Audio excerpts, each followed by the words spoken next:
Yo, yo, yo, welcome to Crate 808 and this last week in 2024 has been quite momentous, I would say. A genuinely quite rare moment in modern commercial rap where two pop titans went in on a toxic eruption of rap beef. Kendrick Lamar and Drake went to the depths of hell and back to bring us a battle for the ages, I would say, for good and bad. So yes, today we're going to be living in the circadian rhythms of a shooting star as we pick the reasons behind Drake's carcass apart. We have hopefully two. One is on the mic right now. Great guests in the house. People who I actually like the way that they walk, the way that they talk, and the way that they dress. We have got writers. Dylan Green is on the mic right now, and hopefully later Keir Turner is turning up as well. Dylan, how are you doing, my man? I'm good, Cam. Thank you for having me. Off-white sunseeker at the marina, reporting here, live and reporting for duty. bro, this is, yeah. I'm already enjoying where you're going with that, because whatever happens, we're going to keep today chill, because I'm sorry if I live a boring life, but I love peace. I'm now going to use that line forever. And apologies right now. If this has started off with just heavy on the ad-libs and quotes, I have just been saying shoo around the house a lot. My little six-year-old was doing it by himself, which I don't know if is good parenting or not that I can hear this song that loud. But Dylan, bro, it has been pretty huge, I would say, on most scales of pop culture. For you, my man, general big takeaways. How are you feeling? Where have you been at with it? Are you invested like I am, or are you more detached? Let me know, man. So okay, I mean, it's Drake and Kendrick, so it's kind of hard not to be fully invested. I've been following it. I've heard, I heard all the songs once. I'm not somebody who's run Not Like Us into the ground since it came out. I know plenty of people who are. I'm not one of them. I'm excited to hear it out in the world. It's been a, like you said off camera, man, it's been a week. It's been a real, it's been a while since we've seen something this intense go down. And I appreciate everyone being so willing to dig into it. Cause I really think only people like Kendrick and Drake can get people to give a shit about this sort of thing like this. And it makes me happy. There's other elements about it that kind of make me uncomfortable and sad, but we can get into more of that a little bit later. Yeah. But general takeaways, they got each other to rap on some pretty cool levels. I think a lot of these beats are pretty bad. I'm not gonna lie. especially on revisiting. I think my favorite sections have been the third section of Family Matters. The 616 in LA beat is great. I like the Not Like Us beat. I like Mustard. I've always liked Mustard. It's not my favorite of all of these. I get why it's gone up. And I mean, and then to end with the obvious, Kendrick got off on him. I think Drake kind of got beaten to a corner for a lot of reasons. It was I don't think Drake expected Kendrick to move as fast as he did. And but yeah, that's just general off the dome takeaways from all this. Bro, I kind of agree with most of it on there. And I was just thinking, you said the speed. It was the speed and the volume, bro. We got 1, 2, 3, 4, 5, 6, 7, 8 diss songs. And now I remember we got 9 actually. 9. We got 9 actually. We actually got 9. We actually got 9 like that as well, right? You put in like that in there as well. So it's and I'm I remember vividly Jay and Nas. I remember going on a plane with some strange lads I've never met before. We were in the back of a car. Ether and Takeover were hot. And I remember arguing with this guy, and I've never met him since. And he because I was so Nas and he was so Jay. And I remember this was such a moment, but that played out, bro. That played out. That took time to really gestate. We didn't have what a lot of people have called today. What is it? This is rap beef in the information age, where you can really go granular. A lot of people don't know who Tizo is, but he's getting references in these tracks where you're like, Right. Tizo's referenced in a beef truck. Like, again, things like that, I think, go past over the heads, definitely of my demo. Not one of my WhatsApp groups was going off until I started calling people direct and being like, do you understand what's happening right now? Open your door and stick your phone out and I will play you the tracks that are going mad. So this volume was unexpected for me. Drop. I keep hearing this from Drake. Drop. When are you going to drop? Come on, drop. Putting the heat on him, getting the AI out, which was whacked. I'm sorry, but that shit was gross. That was like, what are we doing right now? Like, what are we doing? And the fact that AI has played such a role, bro, is there. And then you've got fucking BBL Drizzy playing everywhere I bloody go, and it's like that's AI sampled like kind of music. What AI is in rap beef and. Oh man, yeah, we can go gargantuan with it, but no, I think just to give a timeline then to people, because a lot of heads I know my age don't really follow this, and I don't really follow Drake, so a lot of these references went over my head, but I do follow Kendrick, so that just bias, that's where we're coming from. But I have words to have. Kendrick got bloodied on this, like there's blood on him, and he needs to talk about it. If he wants to keep up what he wants to keep up, or if he doesn't want any of this. Eulogize me. Don't eulogize me. Put me on a pedestal. I will. I like, Mr. Morale's kind of about that. So push-ups. No, like that. Push-ups. Let me know if this is wrong. Tailor-made. Push-ups is a good song. I'm not going to lie. Euphoria. It's all right. Yeah, Euphoria. 616 in LA. Family Matters. Yeah. For 20 minutes. Family Matters for 20 minutes, and Meet the Grahams comes on, or Meet the Grahams, as you guys say, and then Not Like Us, and then The Heart Part 6. A lot there. You talk about from takeaways there. I had one thing I was thinking, a lot of strands to this web. For you, right, bro, where do you stand on this? This was the culture versus the industry. This was a thing I was hearing bandied about. Where do you stand on that?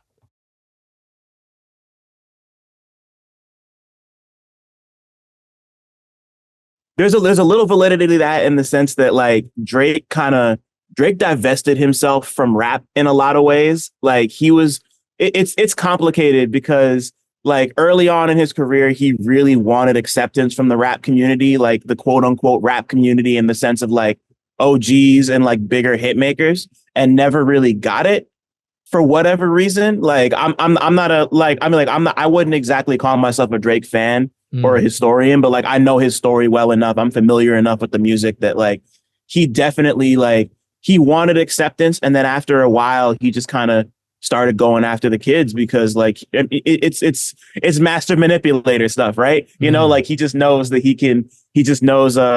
he knew where he needed to go.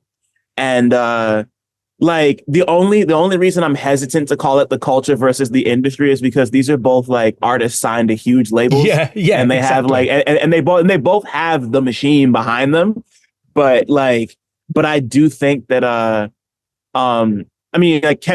Kendrick's definitely more rooted in what we would traditionally consider rap culture, like traditionally speaking. So I think it's like outside of like a couple foibles and qualifiers, I think that basically fits.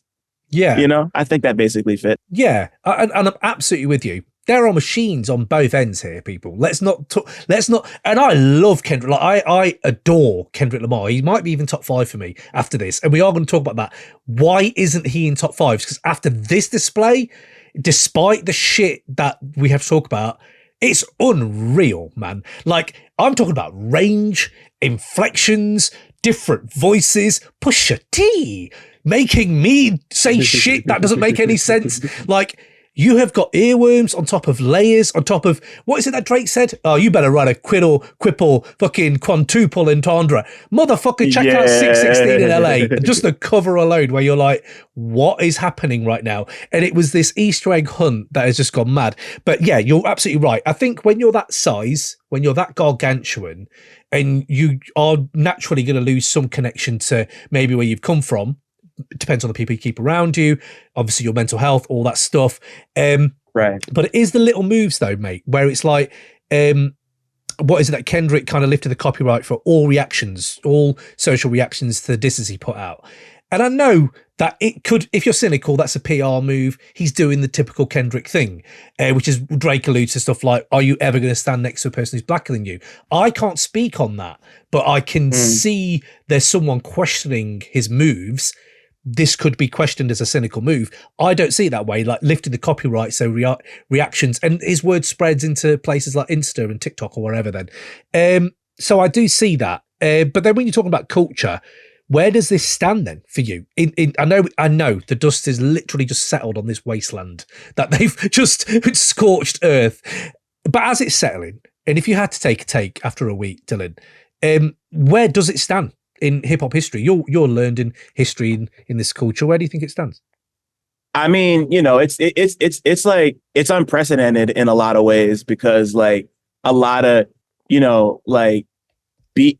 a lot of other beefs didn't really have the internet in this way, like or at least like didn't utilize it in this way, like outside of like Drake and Meek, and like this, and I'm like Drake and Meek, Drake and Push, a lot of the big ones of the internet age have involved Drake. Let's be honest. Yeah. So like it's like I don't exactly know where I'd put it in terms of like the pantheon of the greatest disses of all time. Like I'm not sure if I'm there yet, but it is a really, like technically speaking, it's a really impressive showing. Like you were saying before, like about like about them both in general, but about Kendrick specifically. Like my man Austin Williams, who shout out to Austin always. I'll explain why later, but I was talking to my man Austin and one of his college classes, and he brought something to my attention that I hadn't thought about too much, in the sense that like this battle kind of dragged Drake and Kendrick out of their comfort zones,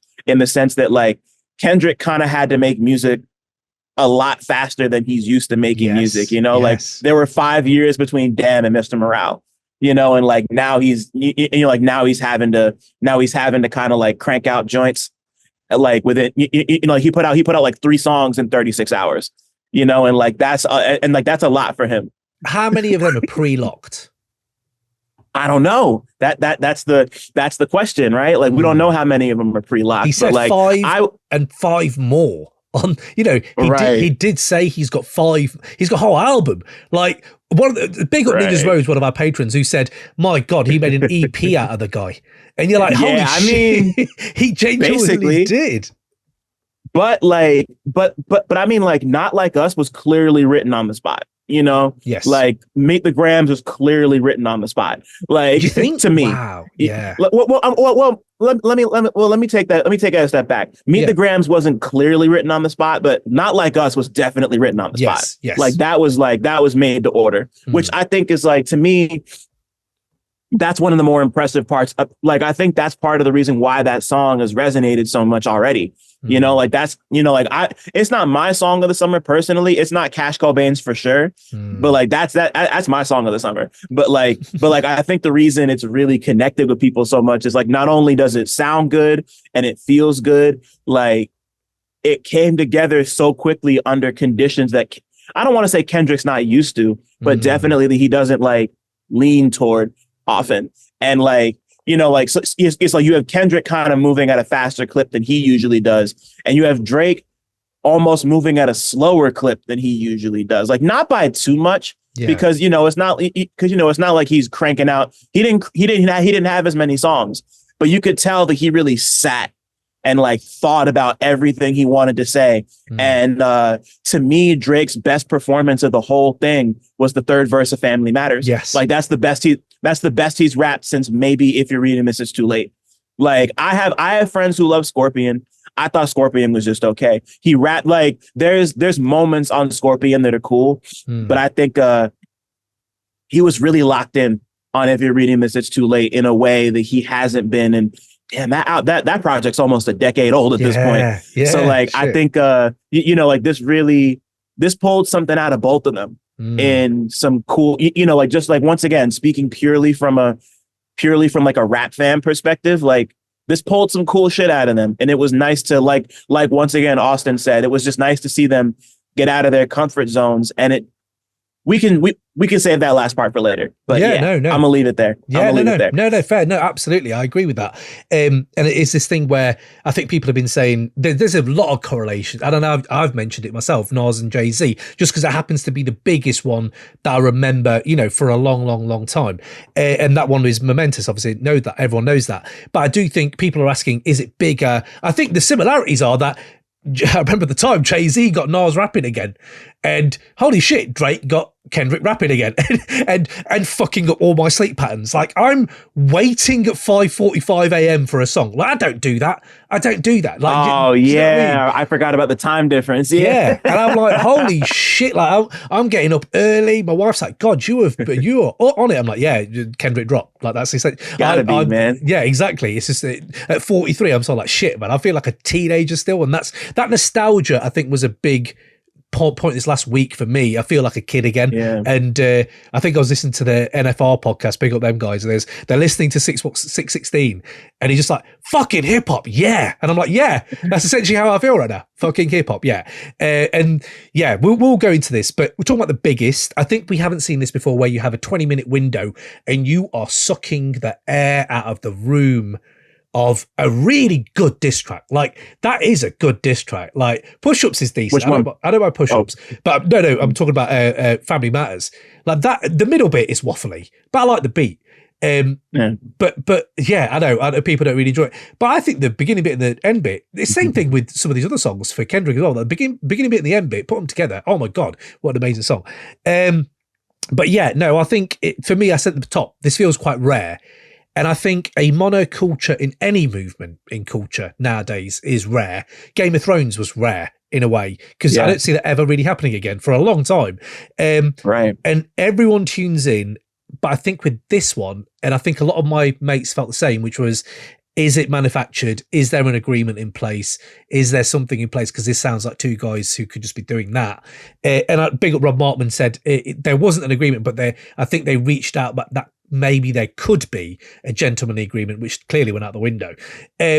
So I think it's quite rare in the fact that the stakes were quite high. I think the stakes are quite high. Like, I've seen people, not even on socials, just generally at work, talk about it, saying, no, it's about time. It's about time someone got rid of this guy who just fucking takes and leeches off of everything. And I respect their views, but I also see it as in, like, Madonna. He's the Madonna of hip hop. Like, she goes around adopting things wherever she goes. But was there ever a moment in her career where she was like, I want to be respected, I want to be critically darlinged? I don't know. But Drake seemed to have that. I'm not sure where that was for him, but it felt like he really, really wanted to be that. Yeah. Like, I think, like, he's like Drake spent a lot of his career just kind of, he's had a chip in his shoulder for a really long time, because he feels like he never really got the respect he deserved. And I'm not really here to say whether or not he earned it, but I think people have been looking at him weird for a long time because of stuff like that, and just like the remove that he has from, like, what we consider to be the culture. It's like everything in life, it's complicated, right? Like, there's a lot of different angles you could come at it from. He can be a really solid rapper when he wants to be, and, like, he clearly knows his history and does his homework.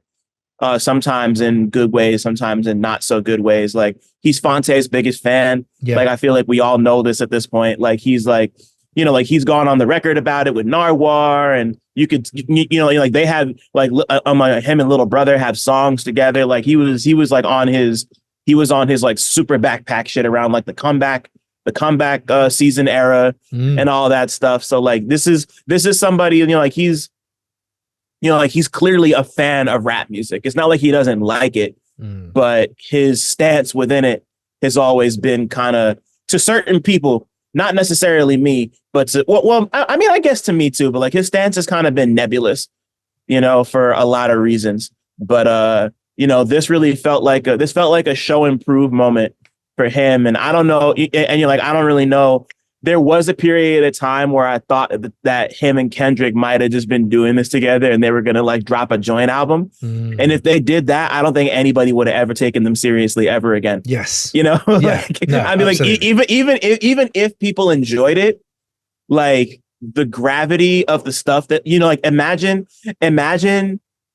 Family Matters and Meet the Grahams happen, and then they're like, psych, we're putting out an album. Like, people would have been like, what? Like, no, like, what do you mean? Like, we're living in a circus. If that would be the case. That would be an absolute right, circus. you know? Yeah. No, definitely. It would have obfuscated everything, bro. Yeah. Like nothing, pardon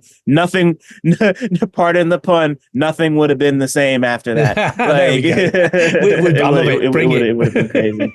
Yeah, no, you're right. You're absolutely right. And I think for people who aren't maybe educated in the whole where Drake has been, Justin Hunt, big up Justin Hunt, he nailed it. He had this kind of whole video on Shakespearean takedown kind of vibe, and he was talking about why Drake's getting it so bad. You know, this guy who's kind of lied about things and or perceived to have lied about things, and the moves he's made. So you can actually absolutely see Kendrick simmering away for 10, like, what's that? There's a song where, isn't it where Drake congratulates him on something, and then on the Black Panther soundtrack he says, I don't want your congrats. Like, there's moments where Kendrick's like that I don't remember. Kendrick's replied to him in tracks, and he clearly has this, and there is a hate in this, and I think that we've got to get into that as well. But I did have some moments. I just want to shout out a few writers, because big up all the writers and people who are trying to do quick turnarounds on this mess. Yeah, they're like, man. Just like, you know, and they're getting it hit from all ends. Because let's be honest, both stands of both fans' sets can be quite wilding out at times. They're very, very big on that. But yeah, Stereo Gum's Tom Bryan made some great points. And I think that's what I said at the beginning. Tom. We got a Kendrick Diss EP. If you told me at the beginning of 2024, by the way, Cam, you're getting Mac Homie this year. What? Yes. And you're getting a Kendrick Diss EP. Who against Drake? That is Christmas. All my Christmases come early. It's like, holy shit, that would be too ridiculous to even imagine. We lived it. It's happened. And then he was talking about how Drake had to bring it out of him. Kendrick couldn't do it himself to get to this point where he's rapping. And Fake AB, my man over there, I was seeing him. Shout out to Abe. Yeah, man. He absolutely killed this. And he said, he just put up two things. Pitchfork calling it absolutely one of the most disgusting things. Low, like a bit like Questlove. Hip hop is dead again. Every fucking 10 years, hip hop is dead. Apparently, hip hop is dead again. Says Questlove. Big up Questlove. I love him, but I'm just saying. Let's think about this. And then you have Stereo Gum saying the feeling is back. We're back. And he said two of my favorite rappers both grappling with the essential tension of this entire situation. From a fan's perspective, it's dark, dispiriting, and exhausting. Agree with all that. And for any fan of rap beef and competition, it's exhilarating and very fun. Neither is wrong or right. It's just a really good Rorschach test. Like, well, I don't know what you think about that, but I think that's kind of I can see that. Absolutely. I would agree that it's definitely a Rorschach test. Just on like, cause like it's, I mean, at this point we're at the point where everyone's more or less agreed that Kendrick won. You know, like it's over. Like even after the Heart Part 6 happened, and Drake said what he needed to say, and he did the thanks, I'm happy to you know, like you could, like Drake had already lost at that point. I think he lost in the court of public. He sounds so tired. Yeah, like he was exhausted, and he had lost in the court of public opinion. Like Kendrick swayed everybody. You know, like he was just faster, and you know, like and then of course like the insult to injury is that not like us went number one here in the States. In like, or not even just in the States, but in like 46 different countries, I think, or something crazy like that. You know, like it's a pretty huge hit, and it's actually about to beat out that Tommy Richmond song that's been going crazy on TikTok. So like, it's a really big deal that this song is like, so like, you know, it could be kind of looked at as Kendrick beating Drake at his own game. You know, like Drake, of course, is saying like, oh, oh, most of your number ones only happen because of me. And I mean, in this case, he's kind of right, because it's the number one song about Drake. But yeah, you know, like he's kind of right. But it has to sting that, you know, like Drake has asserted that Kendrick can't go number one for whatever reason, and he just did, and in like a pretty resounding way that like really digs into, you know, like not just his, you know, like not just whatever these allegations are, which like once again that's a whole other conversation we need to address at some point. Definitely. But like, you know, being like he digs into that, he digs in, you know, like he's like people all over the world are going to be chanting OV ho at parties this year. That's like mad. that's insane. You know, like you're not coming back on that. They played that at Dodger Stadium. They've been playing that for the NBA finals. Shit. Like it's like his songs have permeated real life in a way that Drake's just haven't.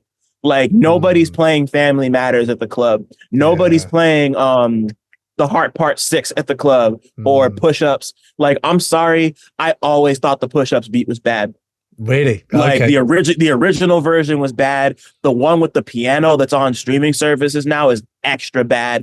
Like it sounds like some Madden 2008 shit. I hated every second listening to it. Like the song itself is cool. Like Drake himself is fine on it, but like I said before, I think that's one of a handful of my biggest issues is that like, so I know people are always like, oh, well, the beats don't matter. The beats don't matter in a battle. To me, they fucking matter. You know, like, you know, like No Vaseline has a great beat. And I think that's a part of the reason why that song, you know, like No Vaseline sounds great. Takeover sounds great. Ether sounds pretty good. You know, like these songs, these songs last the way they do, not just because of the way the artist digs into them, but the way they sound over the beat. Yep. The beat matters. Drop a gem on them. Like, I'm not listening to Push Ups ever again. I'm sorry. I don't care how good he was on it. Like, I'm not listening. I know this is going to sound crazy. I'm not listening to Euphoria ever again. I don't care how crazy he went over it, because he did go crazy over it. Like halfway through the second verse, Kendrick got activated and I was like, oh, okay. But like, yeah, I don't want to hear that shit. I'm sorry. I don't. It sounds terrible. Wow. Like, okay. No, like, good. That's important to me personally. Yeah. Absolutely. But... No, fair.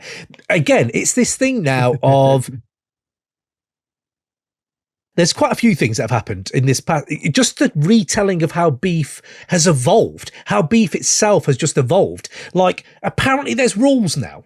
Like, I just remember this where it's like, right, first of all, how do you even start this? It's a post-truth beef. This we know in culture how many points you get for lying, how many points you get for fucking being duped by fake moles, all that shit. It's everything's post-truth now anyway. But these kind of rules of like, beats need to be replayable. I get that. I get that you want to hear them and they want to be sounding good.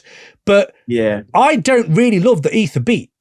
But I do play it. I do play it, and it's like because of what, like, just the beginning line. Fuck Jay-Z. But it's not just that. There's I think this replayable thing. It's this. There are certain things you can't say becomes really odd in that. So I think it's Tom who said it again in Stereo Gum. He actually said this: people will try to tell you that Kendrick-Drake feud is overhyped because it's too aggressive, or that the negativity of rap beef is played out. They'll tell you that the whole thing was set up to get attention from the jump. It's pro wrestling tactics in action. Fuck all that. This is what it's about. This is why we tune in. And I'm like, this is about us, people. This ain't just about them. It's about what we want. This is a competitive blood sport. We've made it that way. Hip hop's made it that way. And I was thinking, what would a perfect rap beef to people nowadays sound like then? Because if you want beef rap rules, what are those rules kind of thing? And I was listening to 616 and I was like, I reckon that is just about enough for people not to get offended. But I guarantee you people will be disappointed. People would be going, hold on, this is rap beef. This is one of the few things that can get everyone moving virally as quickly as it did. And I just think, I don't know, I think there's certain things you definitely have to question, which is constantly throwing women and children in the mix and under the bus. Yeah, man. Like that shit is a bit played out. It is. But I still listen to hit him up. Right. I still listen to hit him up. And he's saying my 4-4 will make sure your kids don't grow. Now, I'm sorry. I don't think anyone in this beef has crossed that line. Like that line led to genuine... And there have been things happening in Drake's residence. I've heard, shootings, people getting on the premises, all that shit. It's sad shit that shouldn't happen. I've even heard that's nothing to do with this. So post-truths, all these kind of things where you've got to question every single thing. I don't believe these fucking guys. I actually think they're lying. They're rappers. They fucking lie. That's what they do. Yeah. Biggie didn't always do what Biggie said he did, right? He didn't, Of course, yeah. dress up like dirty ladies with old ladies with dirty 380s. I don't think he ever did that. But so there's this thing with today, I don't know, where maybe Kendrick's put himself in that hole where people question him a lot. I think Mr. Morale is a lot of that coming to the fore about, I don't give a definitely. I don't give a shit whose kid is whose. I really don't. It's this rap versus gossip thing, Dylan. I don't know if you have this kind of thing where I guarantee, I think the kids are calling it tea. I'm sorry, Dylan, I'm showing my age. But you tell me, like, Open Mike's there saying this is the beef in the information age. It's totally changed from 20 years ago. This is what it's about now as well. I found myself engrossed in it at times. I'm not going to lie. It's a combination of weed and great rapping. Weed and great rapping. Of course. I'm going to pay attention if you're going to do that. Of you course. Tell me what you think to this whole situation. Sorry for rambling. No, you're good. I mean, like it's beef. It's entertaining. I'm not gonna sit here and say like I wasn't entertained. Like, I mean, like I was a little. I'm not gonna lie. I was a little checked out around the Euphoria time because it was like once again, not like. Oh, actually, no. Let me go back to the rules bit. I don't necessarily think there like need to be rules in this. You know, like I'm not one of those people who's like, oh, I think they went. I clearly think they went too far in terms of just like dragging, you know, like wives and children, like, and you're like, I understand that's just par for the course. Like, it's probably not going to stop. And that really sucks. I think that shouldn't be in the, like in the way that it is, because, you know, like because like we all know that Drake's been accused of a lot of these things over the years. They've kind of been open secrets within like either the industry or fan groups or whatever. People do their digging. They have they have their obsessions, and it's always been really alarming to me. You know, like several people, you know, like across publications and genders and everything have brought this up. But just the idea that like all of these awful accusations only come up when it's time for a rap beef, like that sucks. I think that's lame. Yes. You know, yes. But like every, and then, you know, like everything with the women and children aside, like, I honestly didn't really think it went as far as it could have. Like there's like, you know, like there's like, these are, you know, like it got pretty dark, obviously, but I also think it could have gotten quite a bit darker. You know, like I'm not here to say that rap is dead. I'm not here to say that like, we're cooked or whatever, because like people want to go at each other on record, you know, like, and obviously I don't want anybody to get hurt over this stuff. Yeah.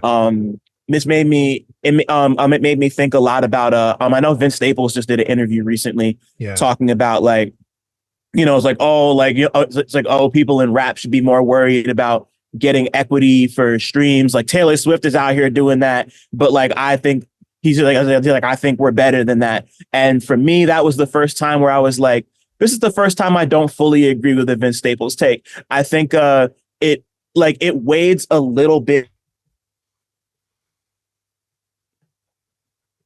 Dylan, sorry, man, you broke up. Like I want to, Dylan, you know, like, can you hear me? Can you hear me? Yeah, I can hear you. Sorry, I can hear you. You completely broke up after you said I didn't agree with Vince Staples' take, so I didn't get any of that. Oh, but, weird. Yeah, I don't know, but go for it again. Don't worry about it. I'll put it together. No, my fault. I had that usually doesn't happen here. Crazy. It's my internet. Don't worry. Okay. Well, either way, like, yeah. So like that was like the first time I found myself disagreeing with Vince, because I was just like, it weighted a little bit too deep into respectability politics waters for me. Like not fully, but enough for me to be like, okay, like we don't talk about this. We're better than that. Like they should be doing this for anybody else when anybody else gets into, like, we can, like, we're capable of handling both things at the same time. Yeah. You know, like, you know, like in the same sense that like people who are saying, you know, like if you're personally more invested in everything that's happening in Palestine, Haiti, Israel, Tigray, and Congo, Sudan, like if you're more invested in that, like much love to you, go invest your energy in that. A lot of other people are capable of investing our time into both things. Yeah. You know, like I'm not one of those people who's going to be here to say that like, oh, like this is distracting us from what's happening. Like it's not just like, I mean, like I can handle both. Like just speaking to me personally, Kia just texted me back and said, she's gonna hop on in a couple seconds. I assume she was asleep. Wicked. It's all good. Like I just, but to, yeah. Sorry, hang on. She just texted. She said, you guys are still on, right? Yeah. Absolutely. Yeah, definitely. Definitely. Yeah. So actually, I think I might save the rest of that point for when she gets here, because I feel like that would be a good shout. Good shout. Yeah, definitely. We'll start at the top when she comes on. Definitely. Yeah. No worries. Yeah, no, very good points, man. Very, very good points. But like, yeah, it's complicated. But either way, yeah. Yeah. There she is. The word complicated. This whole thing is complicated, man. Absolutely. You're absolutely right, man. Oh, man. Yeah. I'm so sorry. Nah, man. You're Oh my fucking gosh. I don't know why I thought, like, it's been a lot of like meetings this week, and I don't know why I thought this shit was at like 9:00 at night. I'm so fucking sorry. You're straight. So, you're good. So like I've like done, like I ran all my errands this morning, and then I was like, okay, let me come in and take a nap. So I literally went and laid down for like an hour. So when I woke up, I'm like, oh, it's 10. Like Maddie was texting me like, Kia, where I'm like, what's going on? I'm so sorry. Not at all. Like, nah, man. Have you guys talked about a lot already? We're here for we'll give you space to talk on it. Absolutely. Right now, if you need to. Kia, by the way, nice to meet you. My name's Cam. Nice to meet you. Nice to meet you. I'm Kia. I was going to hop on camera and everything, but like, I just want, like, what have you guys talked about? So then I know how to jump in. Yeah. Do you want to jump off where you are, Dylan? Then we can circle back to the other stuff. Dylan was in the middle of a really good point. What was it again? Yeah. We were just talking about the, we were just talking about like where, oh man, why you were saying why's my brain leaving right now? Oh shit, yeah. You were saying basically how you can do both. You can do both things, from worry about what's happening in Palestine to also enjoying this beef. And then you're about to make a really good point. And you said, actually, I'm going to hold that for Kia. That's if I remember correctly. Oh yeah. Okay. So yeah, no, we were talking about like where the beef sits in the history of all of this, and just like the whole, just like Kendrick and culture, and right. So I was talking about Vince and Vince. And how I kind of feel like Vince is being a bit much about just like, oh, like we shouldn't be focusing on this when like nobody has any equity in streaming. And it's like, we can definitely handle both things and have both conversations. Like, like obviously somebody got shot at Drake's residence, and that sucks. And there's lots of crazy, awful things happening in the world, and that sucks. I'm not the kind of person who can't handle two things at the same time. And that actually, like, damn, where was I about to go with that? Right. For now, like it'll probably come back to me, but I think that's a good place to leave it. Like, okay. Like I like I said, I have a lot of complicated feelings and issues about certain things, but I think like being able to handle multiple different cultural events at once is, I think that was pretty much like the big point I wanted to make for now. Okay. Sweet. Nice one. Well, I'll tell you what then, Kia, because you've just come on, I will give you space to talk on some of this. I'll give you a little question into it. So Kia, you're here. Right. Basically, we talked on the history of like where this might stand in hip hop generally. I know the dust is only just settling on this wasteland, and it's like maybe it's too early to judge. But also your biggest takeaways from the beef, from Kendrick, from Drake, where you've been at with it. Kia, yeah, speak on it, man. Hi. Okay. Oh my God, I feel so horrible because I was really asleep. Do you need me to do like an introduction? Like, what do you need me to do, like, before I go into that? What I'll do is I'll do an introduction off the mic.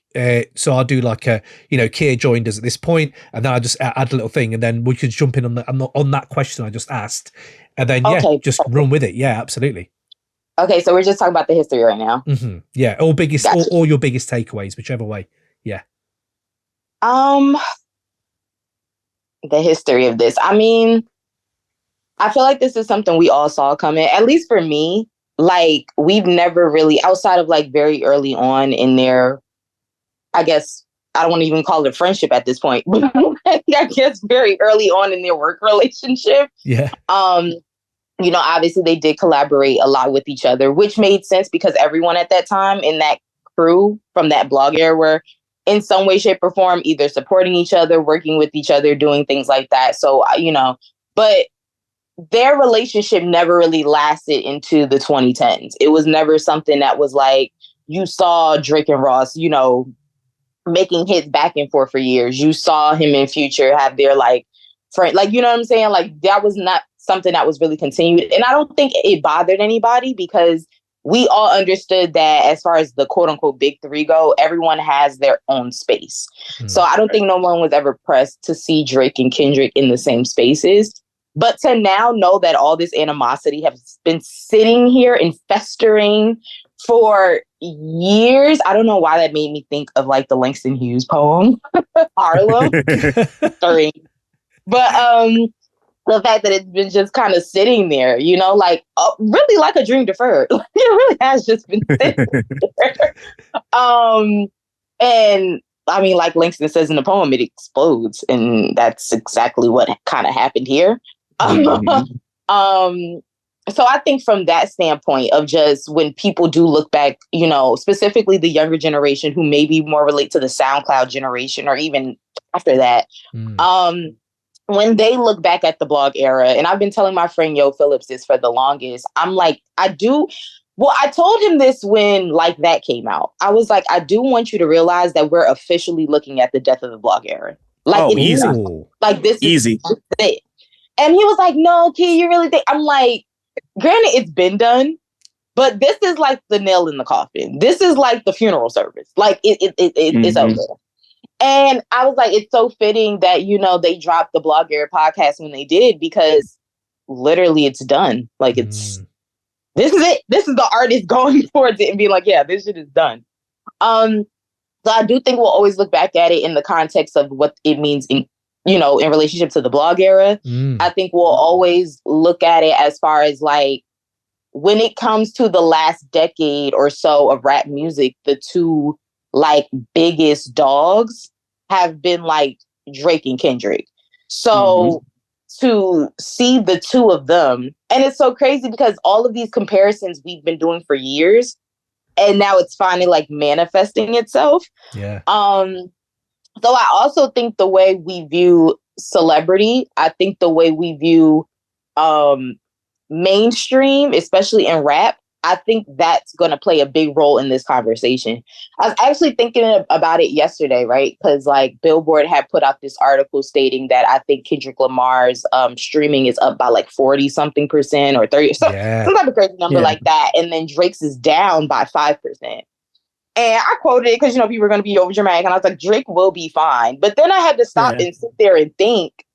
And I try not to like openly say I indulge in this, but we all indulged it at this point. But I was watching the Joe Budden. Well, I wasn't watching. I was listening to it yesterday, which is by far, I will say, I've listened to a lot of his episodes. It's probably his most iconic episode ever.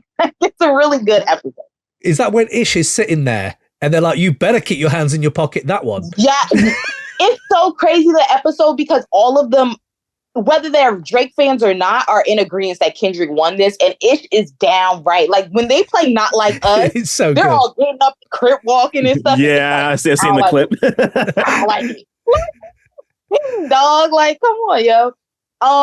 That's another way I think about the history of this beef too, because much love to my, I guess, former CEO, Questlove, but I think that there were a lot of overdramatic men during this whole beef. And I say that as the woman who is in the hip hop space. Y'all niggas, can I say niggas? You can say whatever you like. Oh my God. This is how traumatized Kendrick and Drake have me. I don't know when I can say this. Like, oh shit, that's funny as hell. I be saying this? Am I flexible? You know, I did do my ancestry like a couple weeks ago, and I found I got a lot of white people in my family. So yeah, somebody let me know. Like, Kendrick, you know what we need? We need Kendrick outside of whatever they named the Staples Center again, because we don't know what it is anymore. It's a coin factory. It's the crypto.com arena or some shit. Yeah. Like, who are these people? We don't know these people. We need Kendrick outside with the people from Ancestry.com. And you kind of just walk up and he will determine if you're black and because, son. because I don't know if I should say it, but yeah. So damn, I forgot what I was going to say because Kendrick all got me off friends with this shit. But you were saying, as the woman in the industry, men are being oversensitive. Yes, you men were extremely overdramatic this whole entire beef. And I mean men of all generations. This was a generational fear that you guys had. Now, for the younger folks, I will say it was more of a joke. I didn't really see anybody from like our generation or younger really be like, oh yeah, this is about to turn into some shooting or something like that. Like, I think we all were very clear that they were rapping and this was funny and we were going to mean this. And I think that's the difference between our generation and like former generations is like we find everything to be a joke. So to us, it was like, oh, you got a daughter, yo? That's crazy. But I do think the former generation, and I can't remember who wrote the article. I think it was Justin Tinsley. But I remember, I think it was either him or Craig. They interviewed like Danielle Smith and like some other people who were around during that time in the East Coast, West Coast beef.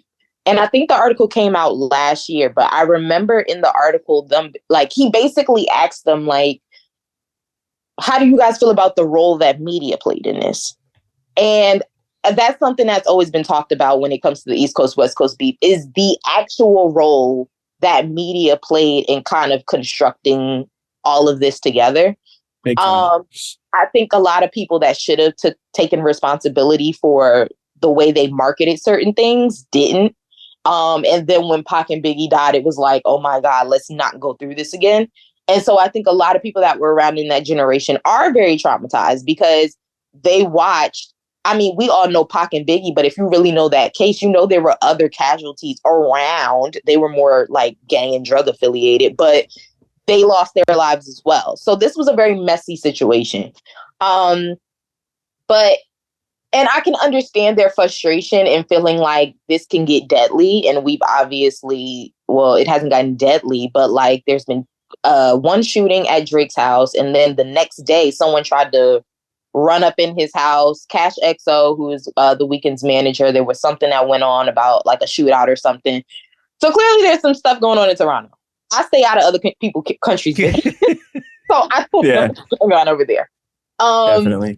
But, you know, I can understand just wanting everyone to be safe. They've seen how dark this can go. But I just really think that hip hop is also in a different place. When Pac and Biggie died, we were just now realizing how much money we could make in hip hop. Yeah. At this point, we know how much money we can make from hip hop. Yeah. Drake is one of the biggest commercial, like, debts that we have. Like, he really is. I mean, he has Nike. He has, I mean, everybody has seen the videos going around of people, you know, kind of coming up with their theories of why they think he kind of waved the white flag. And it's because he is tied to a lot of major brands and businesses. And we've seen how artists, let alone Black artists, have been dropped for less things in less time. So again, but that's a deeper conversation about race. That all goes back to like, if Kendrick had a Nike deal and if Drake had a Nike deal, who would get dropped first? But you know, like, there's just so many different facets here that when you really start to unpeel back the layers, it's like a lot of this. I think not the best line. I won't say that because we all know that the best line is a freaky ass nigga. He a fan. Like, that's the best part of the song. But one of the best lines in this whole beef for me is like, it's not just me. I'm what the culture is feeling. And that's a claim too. That is a claim. And it's so crazy, right? Because like, I think for a long time, Drake and Kendrick did a good time kind of being the dual of what the culture needed. I think when it was kind of time for like Kendrick to rise to the occasion when there was a lot going on as far as like the Black Lives Matter movement in the country.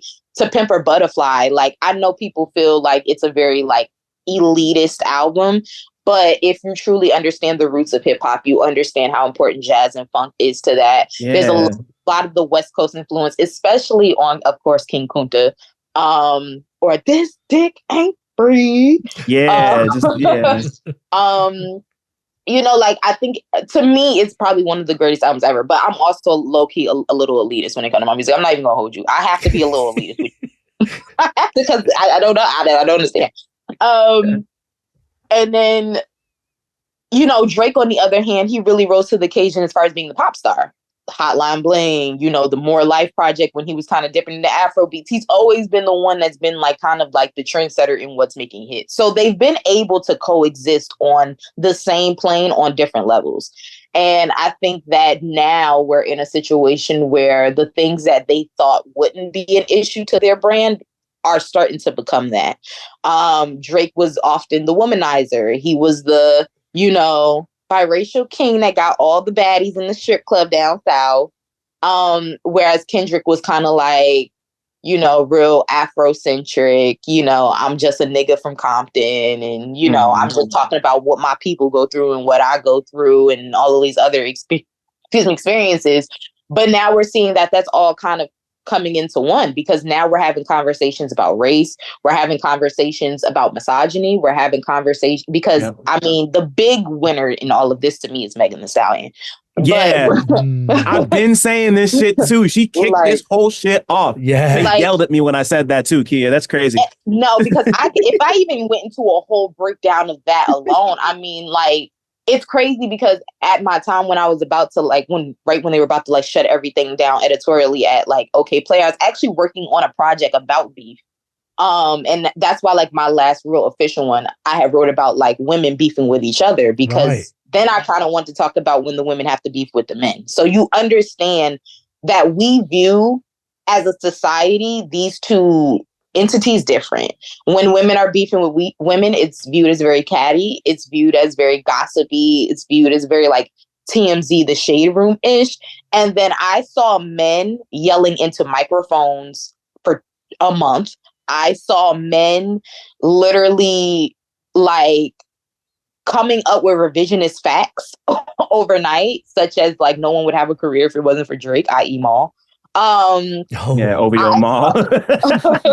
I just saw a lot of very interesting behavior from the men. And it really made me think about Megan, because already knowing what she was coming off of, to then go into the studio and release this disc where you're addressing people, but then to address like someone who, when you really look back on it, a lot of women in rap don't address. And I feel like a lot could if they wanted to. But for her to address him and like say, like, you be in another nigga's hood, acting like you a bad bitch. I see you. And these niggas ain't gonna say shit, but I see you.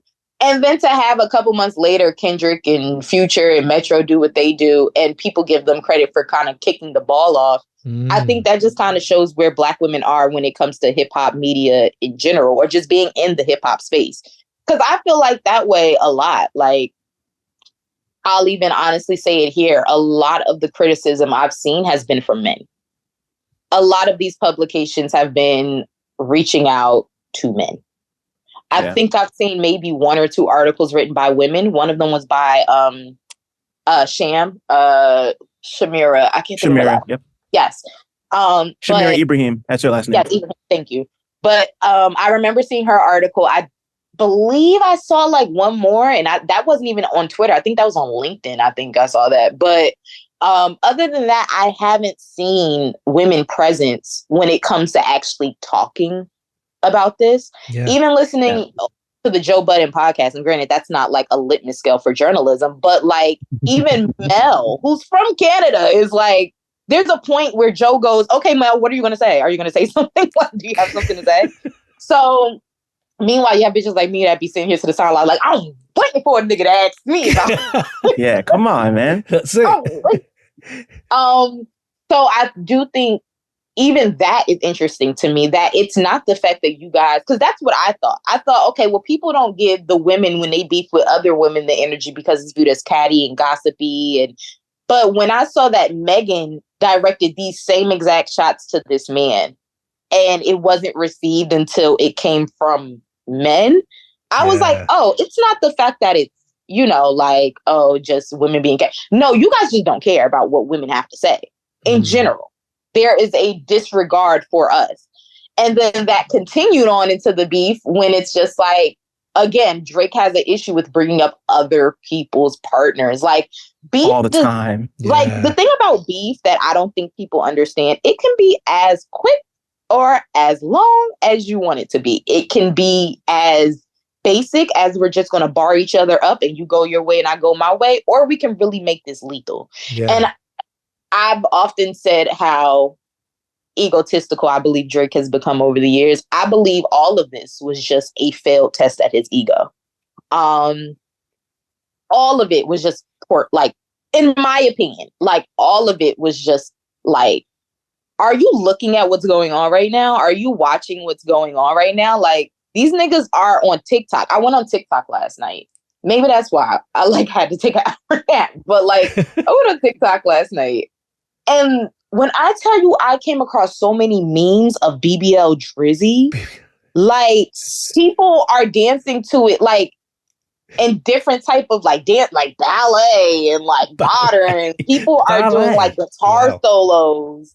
Like nuns are dancing in hallways to it. I'm like, no. I saw somebody on a DDR pad doing it too. It's at another level, son. That might be the song. This is getting crazy. And then somebody on TikTok did like a little like video thing of like if this beef had like a ending credits and it was BBL Drizzy playing, and it was so well done because it was like Kendrick ends up becoming the governor of California. Drake ends up like soul searching. Like it's right. So good. But I think that it's just unfortunate that Megan isn't really getting her flowers in this. I mean, I feel like Kendrick has given her nods, and I feel like Kendrick has tried in his songs to kind of like spin certain narratives, like even on Not Like Us, where, he says, you better not speak about Serena out here. Okay, this is real comedy territory. So, it seems like that, but like all in all, like the domestic violence claims from Drake, the calling out his partner Whitney's name, the assuming that his children are Dave Freeze, who I actually have a very interesting story about me and Dave Free. That I don't know if it's your space. I threw a water bottle at him and I didn't know it was him. We were at Kendrick's show at what's that festival in New York? They moved Which one? They moved it from that island over to the parking. Oh, Governor's Ball. Yeah. So I was at Governor's Ball last year. I was covering Kendrick's set. And this guy, because the way it's set up, like they have like the pit and then they have the actual VIP and then from there it goes back. This guy was standing up in VIP, but he was standing up and we couldn't see. And obviously we can't move. Everybody is crammed to see Kendrick. So we kept asking the dude, hey, can you tell him to like get down because he keeps standing in our way? Like, it's not like this is an area for like you to stand, like you need to stand down. We asked the lady that was working the thing. She asked him, could he sit down? He was just like, no. Just like, who the fuck are you? So you know me, Dylan. I'm like, fuck this nigga is, but fuck him. I took my water bottle and I threw it at him. It literally hit him right in the back of the head. He turned around and looked at us, and I was just like, I will be honest, I didn't know what Dave Free looked like. So I knew who he was. I knew he was like Kendrick's partner, but I never cared enough. I've never been like, I didn't care enough to like really investigate TDE like that. So I was just okay. And so it was after the fact that his face just kind of stayed in my head. And I was like, let me look up what Dave Free looked like. And you were like, oh. I'm so sorry, Dave, but I want you to know I don't think those kids are yours. This is how we make amends, okay? I don't think they're yours. Okay. He said, "Now we're even." That's crazy. Now we're even, okay? Water bottle. I think the kids are yours. Hey, I think we're in a good. I think we're in good. But yeah, I feel really bad that Meg. Well, not really bad because I mean I'm sure she doesn't feel bad. She's about to go on an amazing tour, but for Megan, I hope that history looks favorably on her when it comes to this situation. I don't want her to become forgotten in this situation because so often we forget them unless it's a Faith Evans type of thing where it's like, oh, I fucked you, bitch, you bad motherfucker. Like, and it's just like, so it's important. And then also it's just important for me to highlight this as well because, you know, I do have a friendship with Dee Barnes and it is important for me to, you know, say this. It's just that like... Shout out to Dee Barnes. She's amazing. Shout out to Dee Barnes, who unfortunately has also been collateral in beef as well. Yeah, 100%. To the point where it's affected her whole livelihood. Yeah. And I think that I can understand, and this is where I was conflicted as a fan and also as me being like a petty ass person. It's like, okay, I completely understand why you use the domestic violence thing. It's like the dirtier, the better. But also, are we taking into consideration this woman? And if this is true, how is she feeling about now her personal business is out in the open? I've never been to Whitney's Instagram, but from what I saw, it doesn't look like she's ever publicly talked about being abused outside of a post where she kind of talks about doing some self-reflection and she was going through a lot. It seems like that was probably happening at the same time Kendrick was going through it, which would have created Mr. Morale. But aside from that, I think this is a woman who I don't think people understand just because you're married to someone famous or you're involved with someone famous does not mean you want that lifestyle as well. So I think to take this woman who is really a regular civilian, she is in a relationship with one of the biggest artists in the world, but she is in herself a regular woman. I think to take her and the peace that her and her partner have curated for themselves and their family and kind of disrupt that for the sake of you losing a battle still. I mean, that just goes back to what I think about men, messy ass bitches. But what are we? Yeah. Men are in the bad girls club. Every time I post a Mean Girls clip when the girls start fighting, I need to start posting it with them when the men are fighting because you guys are just messy bitches. But much love to you. You're not wrong. That was my nice way of saying that. But all in all, I think that we're still trying to. I think we're still trying to figure out what the fuck we just watched. Yeah, I think there is a bit of that. We need some perspective. Like, like I think we're all clear here that regardless, I know there's been rumors that Drake is trying to drop something soon or something like that, but I think we're all clear that Kendrick won. It would take something super monumental to break that, but I think that everyone is extremely, extremely clear that Kendrick won. I think we're all still trying to wrap our head around what the fuck was that? Because it felt very like we were at the party and then a fight broke out and then it became a brawl and then everybody just started fighting. And then as soon as the two niggas that was fighting got escorted out, all of a sudden everybody looked around like, why was we fighting? Right.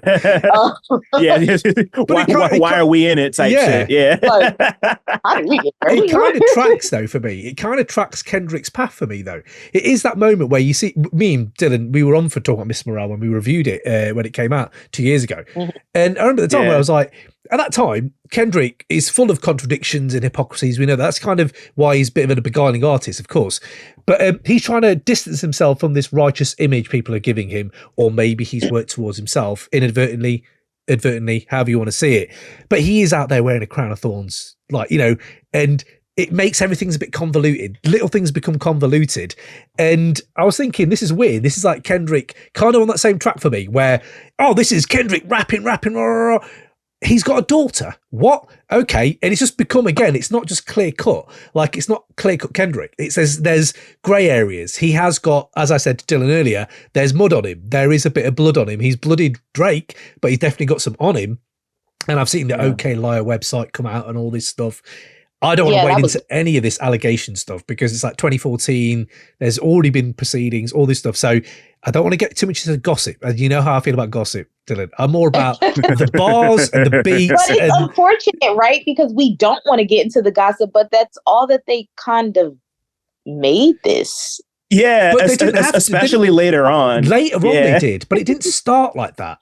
I think 616 again. I love this song, but it is like the first half of that song is just Kendrick tussling. Should I do this or not? Essentially, he's just saying, "Oh God, do I do this? Well, I love peace. I live a boring life. Maybe I should then." And then he just tails. As soon as he says pick this carcass apart, that's one of my favorite moments of the whole beef is his inflection where he goes apart, and then he just goes direct like a heat-seeking missile to him. And that's the moment where I realized, I think they're all right. I think they're okay. And then Meet the Grahams dropped, and it was just like, I heard Meet the Grahams before I heard Family Matters. So, yeah.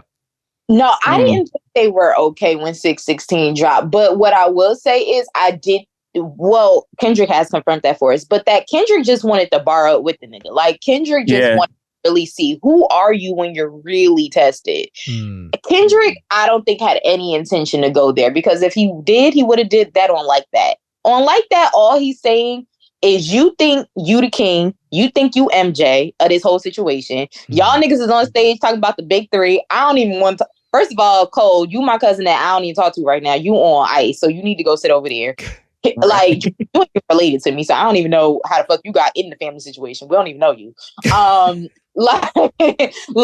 if you really that nigga, then you need to come up and bar me. Prove that you're a problem. You keep saying you're a problem, and we haven't seen it. So pull up. Drake being Drake is like, well, how's Whitney doing? Like, wait a minute. This wasn't the argument here. Which I think Drake always has an issue of. I think Drake never knows how to not take it too far until he feels like it's been taken too far. Definitely. And he's such a Scorpio. Like, I think there's an astrological element here that I personally enjoyed, because my mom is a Scorpio and my father is a Gemini. Oh, wow. And they are like Scorpios and Geminis to a T. Like you look them up in the dictionary, I promise a picture of them is popping up. So to me, this was really fun because I saw a lot of failures. I saw a lot of things that I think people wouldn't have paid attention to, but I saw it because I have a mother who's a Scorpio and a father who's a Gemini, and I know how they go at it when they fight. Every time my mom, well, they haven't fought in years, but when I was a kid, every time my mom and dad would fight, my mom would always lose the argument the moment she got too invested. My father always, and I used this analogy to explain the beef to my mom, and she understood completely. Granted, it's her life that I was using as the analogy, but she got it. My dad is very, if you're gonna go to hell, if I'm gonna drag you to hell, I'm gonna go with you. Like, that's my dad. Right. And he's like that with me. He's like that with her. Like, if we're gonna go to hell, we're going to hell together. I'm not. No. My mom is very petty, and she can be vindictive when she's angry. But when it goes too far for her, where she feels like she's triggered, then she becomes too emotionally invested and she starts to frazzle. And she seems like she's holding it together, but you can see that it's all falling apart. And I saw so much of that with this Drake and Kendrick situation. It's weird. It really reminded me of my mom and my dad. Damn. And I remember this was before Family Matters and Meet the Grahams dropped. But I remember having that conversation with Yo. Yo was, of course, we're talking about who you think gonna win, what you think going on, da-da-da. I said, if Drake keeps going the way he's gonna get frazzled. He needs to zone in on his opponent and attack. He's going to end up losing himself here. The moment I heard Family Matters, I said, it's good, but it's not enough. Enough. And being frazzled, and literally 10 minutes. That's ridiculous to stomp on it. Yeah. Like, right. Kendrick activated the trap, and it was over. Do you know when you stomp on a fire and it takes you like 2, 4, 5, 6 times to stomp on it to put it out? It's like one stomp put the whole fucking thing out, and I was like, holy shit. But sorry, continue. Yeah. No, this is great. And like, even I think the part for me also that's been like, I've been trying to, and again, I don't want, because I too don't give a fuck about the gossip. Like, it's cute, but I don't care about it. You know what I'm saying? Like, but it is a little like frustrating when you're saying, we placed the mole. We told the mole what to say. It's all, yeah. And you went out and said what the mole said. Now I'm going to come back and I got you. Like, don't work. It don't work. None of it works. No. Yeah, right. And you know, like, and it's crazy because I know you were talking earlier, like, and kind of like contextualizing the early history. This really just made me wonder what these niggas had going on when Poetic Justice came out and when the Buried Alive interlude happened. Like, did they even like each other then? Yeah. You know, like, where did it change? Again, going back, well, this conversation, I need to start recording my conversations with you. I say a lot of fire shit in them. I told him, I said, I want someone to write the piece one day about the oral history of Buried Alive. I said this when, what was Drake's first response? That was called Push-Ups. Push-Ups, yeah. Push-Ups drop. I said, I want, because Drake rapping over the Buried Alive beat wasn't even a thought yet. I remember telling, I said, I want an oral history one day of the Buried Alive interlude. He was like, why? I was like, because anybody who listened to Take Care could tell you how uncomfortable that song is in the middle of that album. It directly is in the middle of the album. Two, it comes right after Marvin's Room and it comes right before Underground Kings, which to me was very intentional. Underground Kings is a song where he's obviously paying homage to UGK, but also talking about how in his hometown, he is the Underground King. He is the legend that's going to take the myth of his city and of OVO and carry it on his back for the new kids, right? It's his ego talking, which we see a lot of in his music. And I'm not against that. I love when he talks with his ego, especially during that time.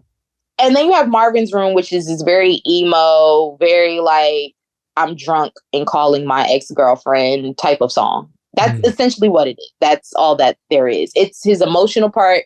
It's probably one of the very few times on the album we get Aubrey as opposed to what would become Drake. Yeah. We see a lot of the beginning of that alter ego Drake being formed on Take Care. Yeah. I'm not sure if that was such a good or a bad thing. The overindulgence and decadence. I'm not sure how great that was. But Buried Alive comes in at a really interesting point because it's in the middle of the album and it's after Marvin's Room, but it's right before Underground Kings. It sonically does not follow the rest of the album. There, of course, are other productions from like Jamie XX and things of that nature, but this is mostly a 40 with, other OVO associated, production. There's Just Blaze on there, but they're, little shining moments. But the production doesn't sound like anything really connected on the album. It is produced by 40 though. And you have Kendrick Lamar who essentially comes on the song and it's like a full song. It's like a 2 or 3 minute song. And he comes on the song. There's no background vocals from Drake. There's no ad libs in the background. He is completely absent from this project. From this song, I'm sorry. And Kendrick gets on there and basically says, we're damn near the same age. You're more successful than me. I don't understand how or why, but fuck it, you're here. I will say that I do look at you in certain situations, especially when it comes to women, especially when it comes to money, especially when it comes to fame. And I'm looking at the way you're moving, and it's very interesting because if I was in that position, I wouldn't move that like that. But when I had a conversation with you, you told me that this was all part of the game. And I just needed to pick my vices and pick what was going to be my downfall and bury myself alive because regardless, I'm going to fall if I rise. That's essentially what Kendrick is saying. Yeah. And which I think is really interesting because all of the aspects that he mentions of watching Drake through, this idea of watching you with women, watching you deal with fame, watching you deal with alcohol or your vices and stuff, like all that shit came back to really bite. Yeah. Never stopped watching, and he never stopped watching him from those 3 aspects, which I think shows a lot about. I don't like talking about the way people raised, but I think it's clear to say I believe Drake was raised as a dreamer. I think Kendrick was raised kind of with intuition. And when you're raised in a Black household, you kind of understand what I'm talking about. Yeah. Like, moms really don't have a blueprint book. And a lot of, unfortunately, especially if you're from a certain neighborhood or demographic, you probably were only raised with your mom or your grandmother. So they only know but so much anyway to give you. A lot of what I learned in life came from random things my mother told me. Hey, be careful who you call your friend. Hey, da-da-da-da-da. Little minor things that just are out there that you're like, oh, whatever. And then you don't realize until years later, like, oh, my mom was right about that. Little things like your mom saying, I don't know if that's your friend.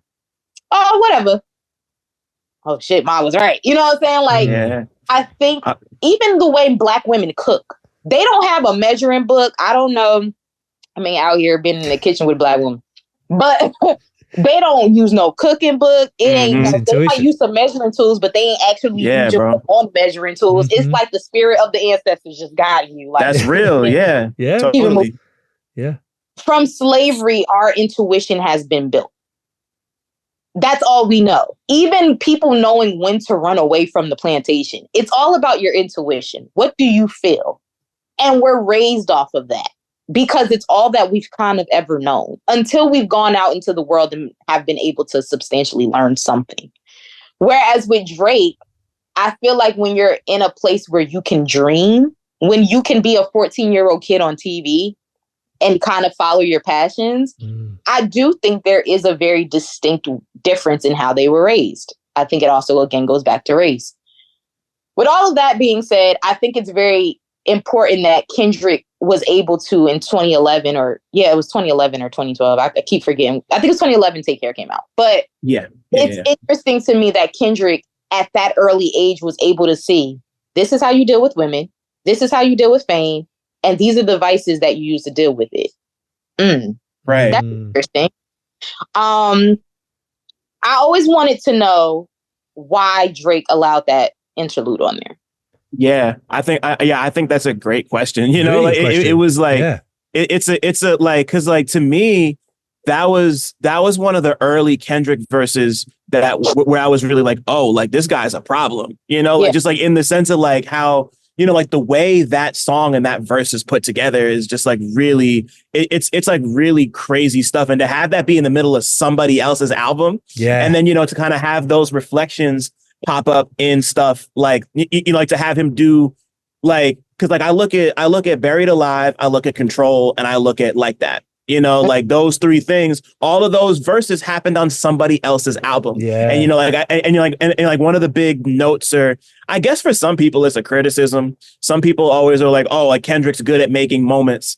And I guess like those three are like the biggest examples of that. But also like Cam was saying before, you know, like that's, you know, like those 3 points that you brought up, Kia, are reflected in what Kendrick was talking about in Meet the Grams. Like all that stuff comes back up in an even more overt way in Meet the Grams. So, you know, like kind of like to what I was saying before, like this is, I mean, like we all know this has been simmering for like a good, it's been simmering for a fucking decade, you know, but like in even more literal terms than I think a lot of people realize, you know, it's like that history part of it has been to me, because like Cam and I were talking earlier about you know, like our level of investment. And I'm going to be straight up. I'm going to say it again. Like I wasn't super invested up until probably Meet the Grams, just because like, because it did just kind of feel like, okay, like they're just kind of volleying whatever, you know, like it's whatever. But like, you know, like when that happens is when I'm like, oh, wait a minute. Like this is, you know, like I didn't put the pieces together in the same way you did, but kind of having this conversation now and thinking about it, it's like, oh, you know, like that really, you know, like there's more, it's deeper than just, it's been simmering for 10 years. It's been simmering for 10 years. And he more or less like alluded to it before anybody even knew there was a problem, when it was just like, huh, why'd you do that? You know, like it just, you know, like fan questions and all that shit. But I just think that's fascinating. That's all. No, I really, and like, I would love, I don't know who can pull it off, but I just want this oral history on Buried Alive because I feel like it really is the trigger to everything else you see. Whatever happened in that space when he was creating that, that completely fucked up everything he thought about Drake for the next over 10 years of their career.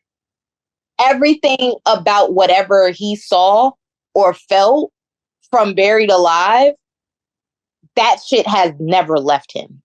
So I always wanted to know why. Like, and it's so random because, like I said, it comes in at this really weird part in the album. We just left Marvin's room where you're sitting here talking about you hope no one heard that your white friend said the word nigga. Again, here we go. Another racial thing. I'm just like, dude. Yeah. So we end the song off with you calling your ex-girlfriend and you're drunk. You're talking about how you've been fucking all of these people and you don't know what the fuck is going on right now. You're so confused about fame. Like, oh my God, it's such a scary thing. And you then turn around and say you hope no one heard that your white friend said the word nigga, because if so, you're going to be in trouble. So clearly you do know how to handle fame, because you know if somebody heard that, you're going to have to clean that up. So you're not, you know what the fuck is going on. And then after that, you have Underground Kings, where you're basically like, yeah, I do this for my city. It's like, in hindsight, looking back on that, like, Underground King should have never been. Yeah. And then in between all of that, you just have Kendrick being like, fuck Mr. OVO XO. Fuck what he stands for. I don't like the nigga. I don't even know how I got invited to be on the album, but I'm just here to let you know this nigga is no good. And we all just kind of was like, oh, that's so dope. But it is like Kendrick on the album. It is that culture thing versus industry. We talked to the top there. Kia wasn't on for that bit. But you're like, there's this culture of, I don't like the way you move, because the way you've broken that down, Kia, is brilliant. That's why I love having you on now, because I never saw it from that perspective of intuition. Intuition-wise, I know the way you're moving isn't the way we or my people would move. Again, I can't really speak on that, but, you know, and I think, yeah, it is that same thing of coming up again and again and again. Drake's trying to play this industry thing where if he sent him a feature request for first-person shooter, which apparently is what he says, you know, I'm surprised you sent that feature request. We've got some shit to address. And you're like, that in itself, Drake saying, look, we can all win, 3 of us, boom, we're all good. Let's put everything to the side. Whereas Kendrick's like, well, no, because I come from a place with depth and a bit of heart and a bit of soul. And it's like, I don't need, why the fuck would I need you to get me there? Fuck a big 3. Yeah. It's big me. So you can kind of see the thinking. Absolutely. No, right, I do. And I think like, I just kind of feel like, I mean, the facade of Aubrey has been gone. I don't think anybody in this day and age is still, I don't want to say lusting after him, but no one in this day and age, I don't think, is still viewing him the way we did in the Take Care era or the Nothing Was the Same era. I'll even say the Scorpion era. Because even when it came out about him being a dad, I was like, he's still fine though.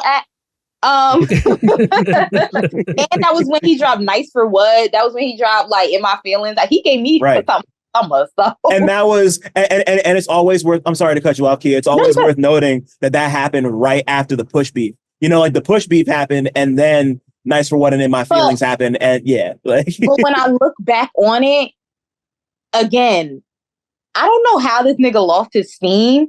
But when you think about it, he actually planned it methodically. So I don't know how invested everyone it was into like celebrity culture at that time. I was very invested into Drake culture at that time.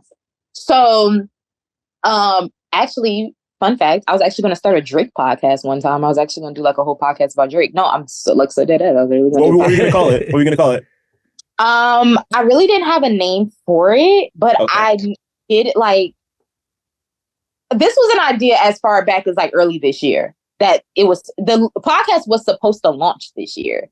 But I was like, oh, well, I don't want to do it by myself. And then all of this stuff ended up happening. And I was just like, oh, so I'm still doing a podcast, but it just won't be Drake centered. But I spent basically the last 6 months of my life, when everybody asked me what I was away doing, I was kind of like researching Drake all day. Wow. But I don't think the allure of him from those eras still are around. But at that time, there was already a lot of gossip about Sophie. Sophie actually had a Twitter page. Her Instagram was completely different than how it is now. She did post art, but it was very like, she would post almost every single day. I remember her baby shower photos were up on her page and everything. She did have tweets that were very alarming, tweets where she was referring to Black men as niggas, which if you haven't seen Sophie, she is not a Black woman in any way, shape, or form. She did have tweets where she was using the N-word. She did have tweets where she was talking about like, oh, because I'm like the French thick white bitch, all the, niggas want me. So you bitches be mad. Like, she had a lot of tweets like that. So we obviously knew the brain of the woman that he mated with. Is mated the right? Yeah, we'll go with that. It's the technical term. Yeah, it's what they teach at schools. Mated? Makes them sound like animals. Like that. I didn't want to say breeded with you. Breeded.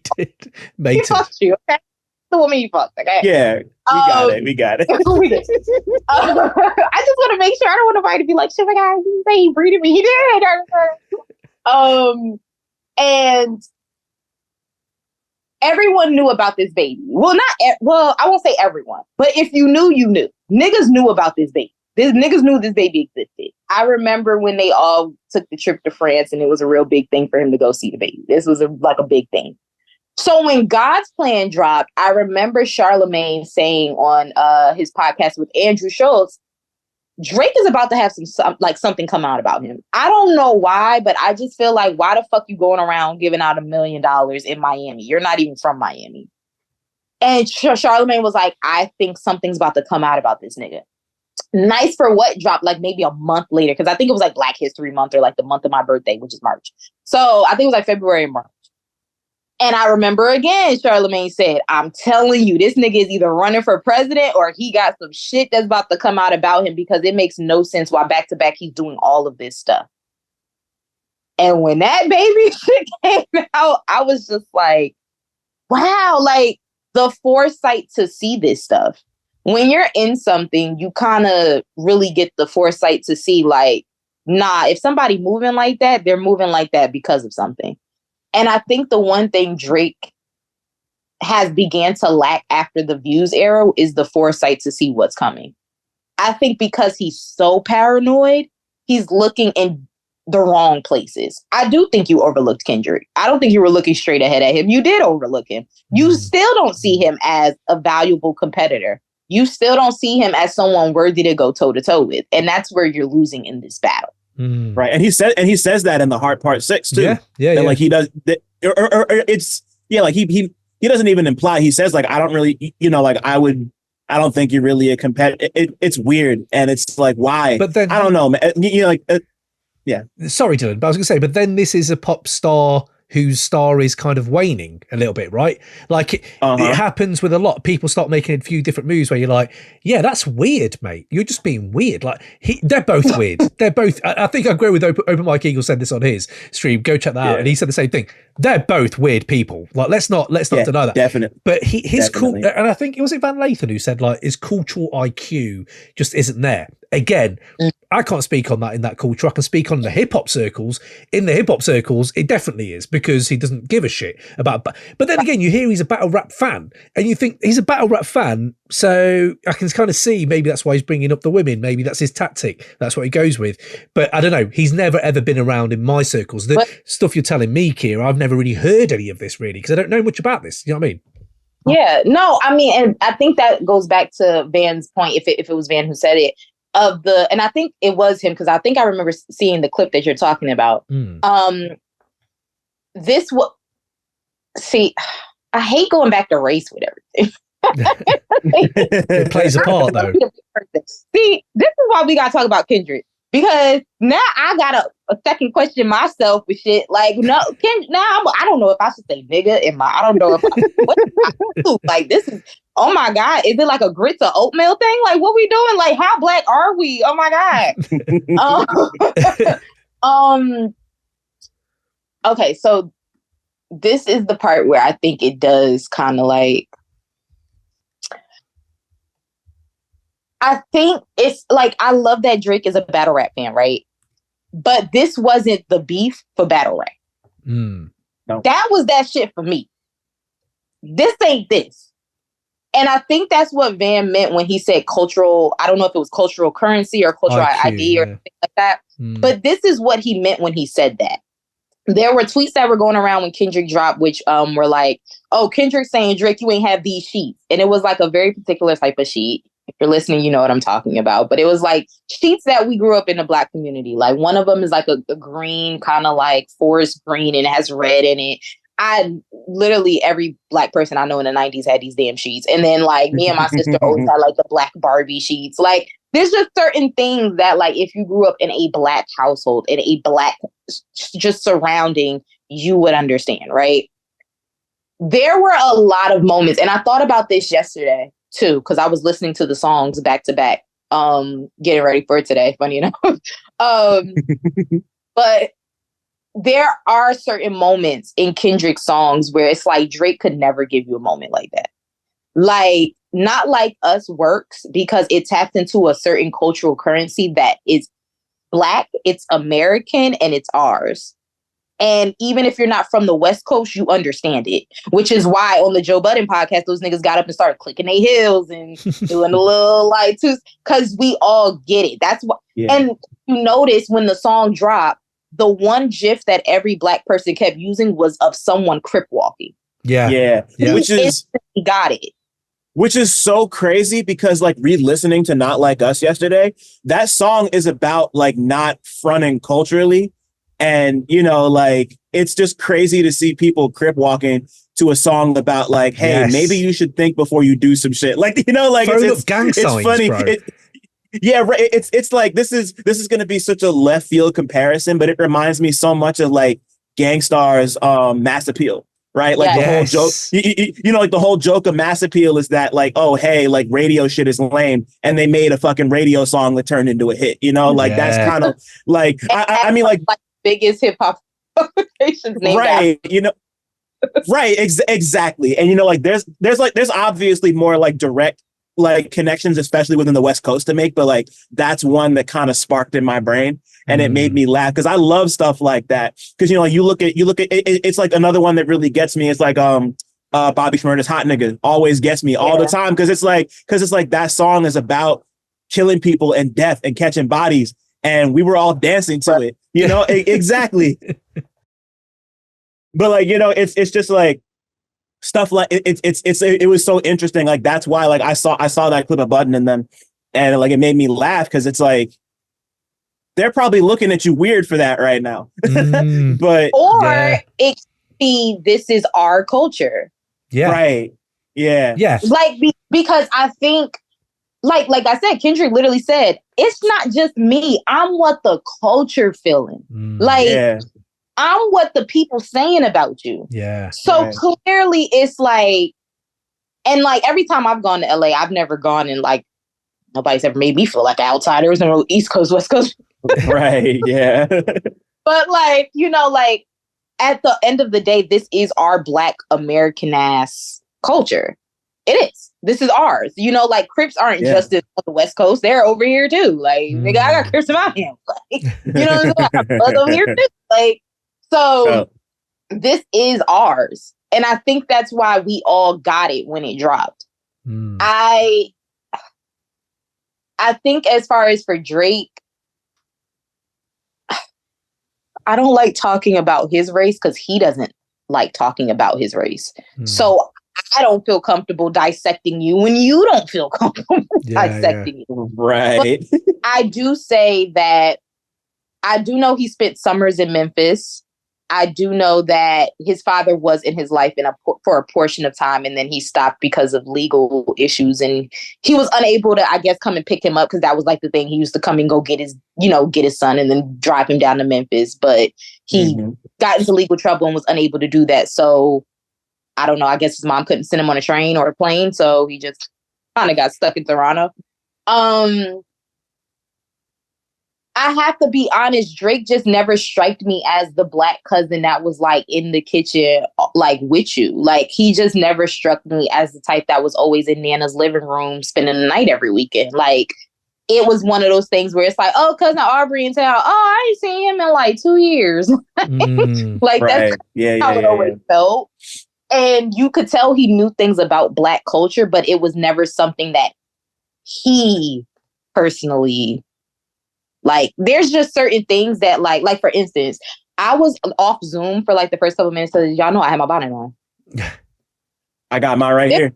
Yeah. I mean, you see, Nick, what's that? You know that image of the Bloods and the Crips when they hold their black Yeah, right. Yeah, they have it tied, and it's just like, yeah, people, real. But again, I don't think like a lot of this stuff that's very just natural to us. I don't think this is as natural for Aubrey. Like he gets an excitement out of like braiding his hair. Yeah. I hate getting hair braided. I'm tender-headed. I still flinch when I hear like a hot comb. Like, please. I get it. Yeah. I get it. I'm the same way. And and so I think for Kendrick, he tapped into a cultural currency. Yeah. He took a lot of Drake's elements and just flipped them on him. Yeah. Oh, you said I can't be a club banger. Ooh. Oh, you think you're so in tune with the culture. Ooh. Yeah. Like everything that Drake has kind of made his go-to over the last over 10 years, Kendrick has completely bodied and just taken and formulated. And it works because it feels good. Yeah. Even the free jazz thing. Even the free jazz thing where he says, you know, I could rhyme over free jazz and do battle raps. The start of Euphoria sounds like the calmest diss track I've ever heard. I was like, is he going to do this for 4 minutes? Is he going to do this? And the crazy part about that's a Teddy Pendergrass sample. Oh, like, you know, like it's Petty Tendergrass, I call him now. Petty Tendergrass. Yeah, you know, like Petty Tendergrass. Because like when that song first came out, like my brain goes to, I mean, like Teddy Pendergrass is like, that's like a very, like if Teddy's playing like some serious passionate shit's about to happen. Like we know what it is. Once again, if you know, you know. And of course, you know, like I think about the Ghostface Action Bronson thing. He had Teddy Pendergrass playing when that happened. Be real. Know, like be for real. Exactly. Like great impression. I watch that video at least 2-3 times a year. It makes me laugh every fucking time. It's incredible, bro. It's so wild. But it's motivation is great. That shit is wild. I'm letting my hate motivate me a little bit more after this whole thing. To see where hate can creatively take you.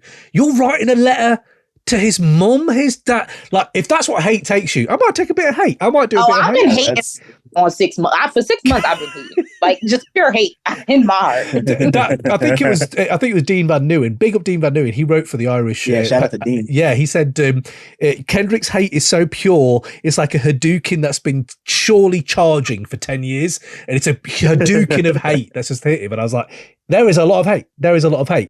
I just wanted to move into then. I had a few things on, just to type a few things, but I want to go to favourite moments before we wrap it up, because I know I have had Dylan on for a while, and Kia, I don't want to take up too much of your time. Few things here then. As you know, you talk about standing in your culture. I felt my standing, because obviously I'm hip-hop culture, but I don't know about these lifestyles as well as I know about my Indian lifestyle. So I'm listening to this guy and he talks about the colonizer line. He drops that. And the best aperitif afterwards was Rory out-whiting Rosenberg by saying, we got to sit that line out. And like Rosenberg came out and was like, that line is serious, like the colonizer line. And then Rory... Wait, did Rosenberg respond back to him when he said that? I don't know if he responded back. Oh, I think he might have mentioned it on the pod. I was about to say, I didn't see that. I think he mentioned it on the pod where he was like, Rory, why did you out-white me? You quote tweeted me and said, let's sit this one out. And I was like, that was hilarious. But also, I was thinking the culture of us. Like, I don't want to sort of branch this out a little bit of what we expect from these artists when these big... And I just want to be really clear. I'm not sure if moral hand-wringing around a rap beef is the best place to do it. Like you said, Dylan, we could do this 10 weeks ago. We could have talked about this shit in hip-hop 5-6 weeks. It happens that rap beef comes and every guy comes, or every person's on it, and they're like, it bleeds into all this shit because it's gentlemanly conduct. There really isn't any in rap beef, unfortunately. And it is sad at times to see that. But I was thinking for you guys what you thought of us as people when we demand no holds bar, raw rap beef, and Cole bows out. And we hound him for it. We mean the shit out of him. And now everyone's like, oh, he's good. He didn't say any salacious shit. He's out. He's on a beach, chilling out with his headphones on. And you're like, yeah, where were you for? What is it about us as humans that just, what is this gladiatorial? Maybe it goes back to the fucking Roman shit. You know, you want to see people die. I don't know. Right. I don't know what you guys think to that, but it came. It's personally, like that can be a lot sometimes because like I think there are factors to consider, but like at the end of the day, like I mean, like there's a lot of factors just in the sense that like Kendrick and Drake are kind of like they're in the same they're in the same ecosystem of labels, like they're more or less working for the same label technically. So like this is all kind of going back to like, you know, like it's putting money in their pocket, but it's also putting money in like evil label executives' pockets. And like, that's, you know, but like, that's not a, you know, like some people feel like that's enough for them to not invest in it at all. I wasn't invested for a while because I was just kind of bored. And like, you know, like I just, but then there are other people like, you know, like I was bored in the sense that like, I just wasn't interested in what was going on. Like, not even because like, oh, they're not getting dirty enough. I was like, I don't really care about this. Like, you know, like Kia kind of mentioned the point or kind of alluded to the point earlier of like, or not even alluded, like this is the last hurrah for the blog era. Like Kendrick and Drake are like Kendrick, Drake and Cole.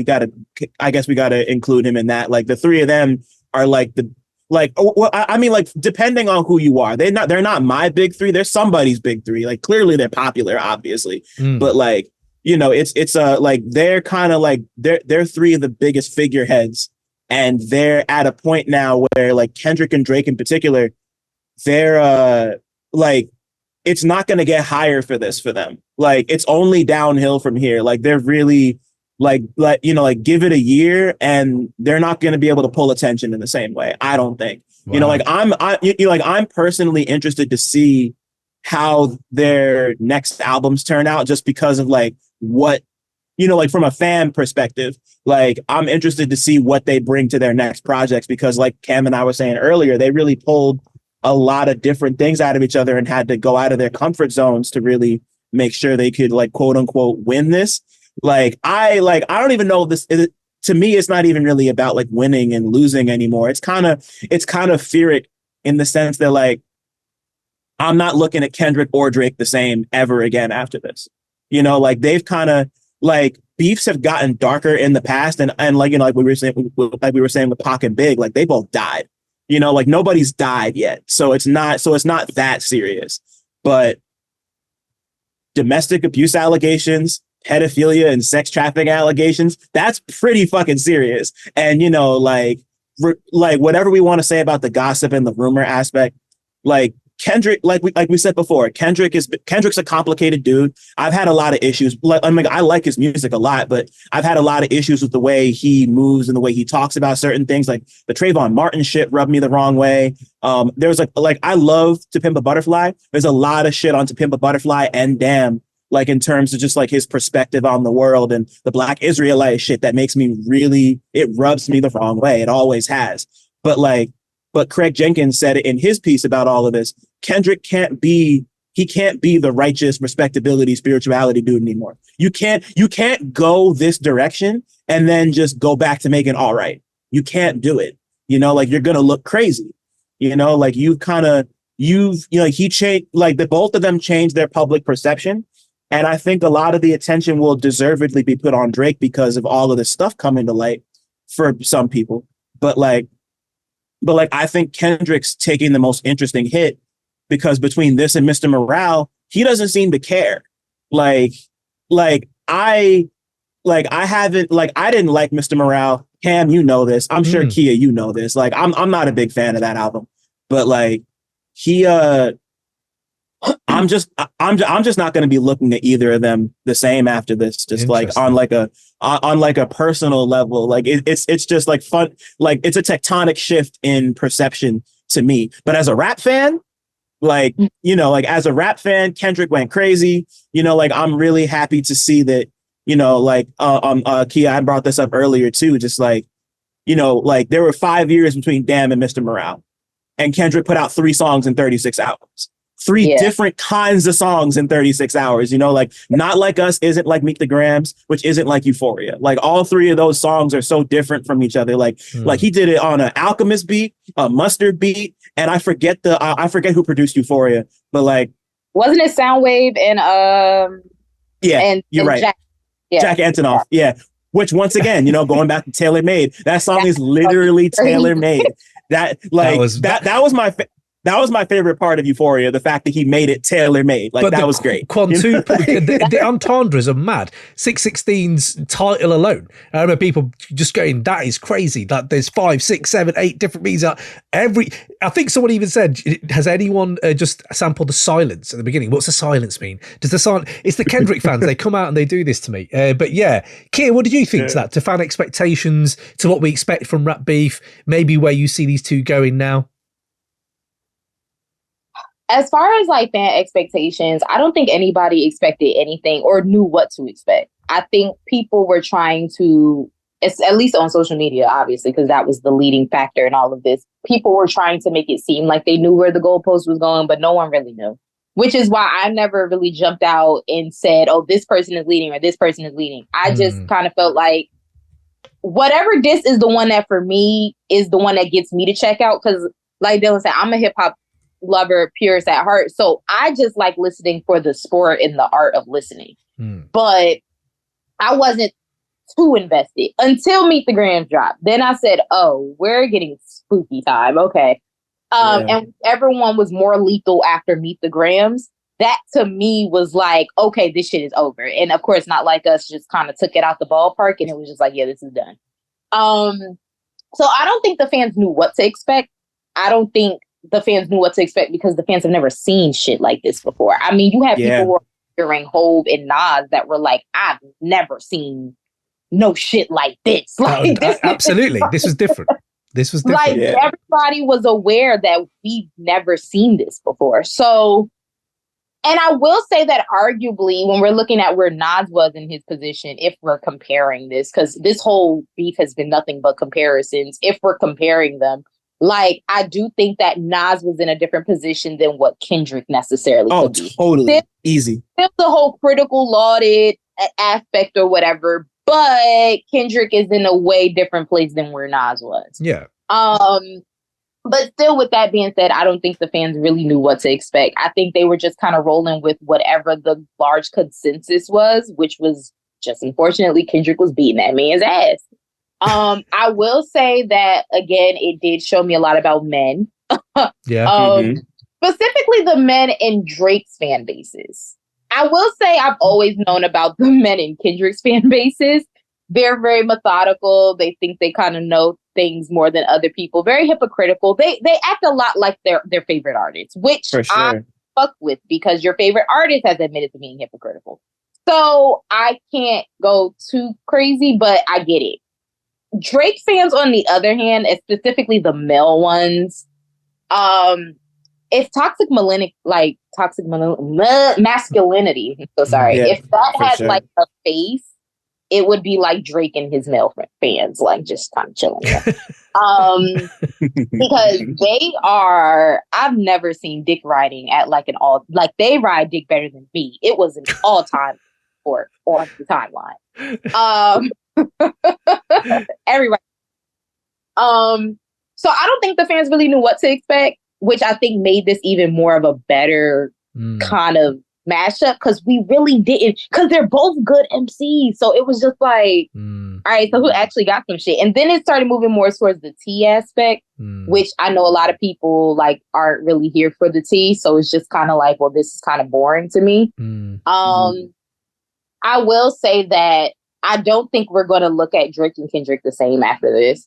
Even if it's not a detrimental thing where it ruins their careers, I just don't think we're going to view the two of them the same. I don't think we're going to view Drake as the, unbreakable hit maker that he seemed to be for the last couple years.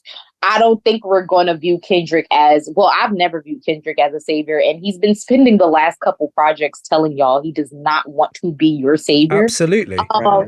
But I feel like people are probably gonna be like, yo, he just a Compton nigga. Like, yeah, I mean, that's kind of we are a walking contradiction. We are. We're complex. Being Black in America is a complex idea. Sorry, Kia. Just to jump before I forget, why then doesn't Drake drill into that? Like you've said, complex. He doesn't want to be your savior. He's got Kodak on his album. I don't want to deter you from your main point, but I just thought I wanted to bring that out. Funny enough, in the middle of this beef, it was after Family Matters, I decided to watch OJ Made in America. I've seen it before. I've seen all the OJ stuff when it was coming out, because I think OJ Made in America and then OJ, The People versus OJ, kind of came out around at the same time. And I've watched both. It's my favorite thing to watch because I feel like OJ Simpson and that trial is one of those very rare cases where politics, the judicial system, pop culture, even hip hop, and race all kind of come together in this very weird gumbo. And it's still affecting us 30 years later.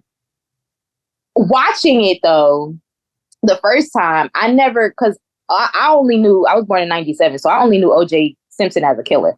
I didn't really know the football play. I'm just being honest. Like, I only knew him as associated with this. I never knew him as a football player. And when I learned more about how he moved as a football player and the choices that he made, it made a lot of sense to me why he did the things that he did, especially following the case. I don't know if people remember, but after he was found not guilty, he was going to Black churches and putting on robes and smiling with these people that he would never be seen with a day in his life. I think the reason why Drake didn't go there on Kendrick is because I can take it 10 times further with you on that same topic. Right. If we really want to talk about Blackness, Drake is the last person who should be talking about it. And not even from a sense of the fact that you have a white mom, you have a mostly white son. That's not, coming from that. He just has never shown himself to be authentically of what we all represent. We're all being Black in America, you're nothing but a contradiction, which is why I think for me, I don't go hard with Kendrick because I know niggas like him on the block that are educated and just as ignorant at the same time. Yeah, there's there is a way that the two coexist. Yeah. It's the reason Americans have existed in this country and sustained for over the years. There's had to be a level of ignorance to be able to maintain a lot of the bullshit we deal with. But there also has to be a level of just being educated enough to be I see what's going on here. Yeah. I can see the bullshit and I get to decide if I want to interact with it or not. And so I don't think Kendrick was going to ever pull. I mean, I don't think Drake was ever going to pull Kendrick's card like that because his card could be pulled 10 times worse. Yeah. Yeah. It's layered. And, you're as somebody else with a white mom, I get it. But I also feel like I'm not Drake. And I feel good about that. Yeah. Right. Is it the braids? And I'm not trashing the biracial kids because I get it. That's from the hood, but because they just grew up around the shit, they just get it. All I'm saying is Drake didn't grow up around it. That's not a lie. That's a fact. It's just when you co-opt it. It's just when you start co-opting it without paying the dues or whatever you want to call it. Just moving on then.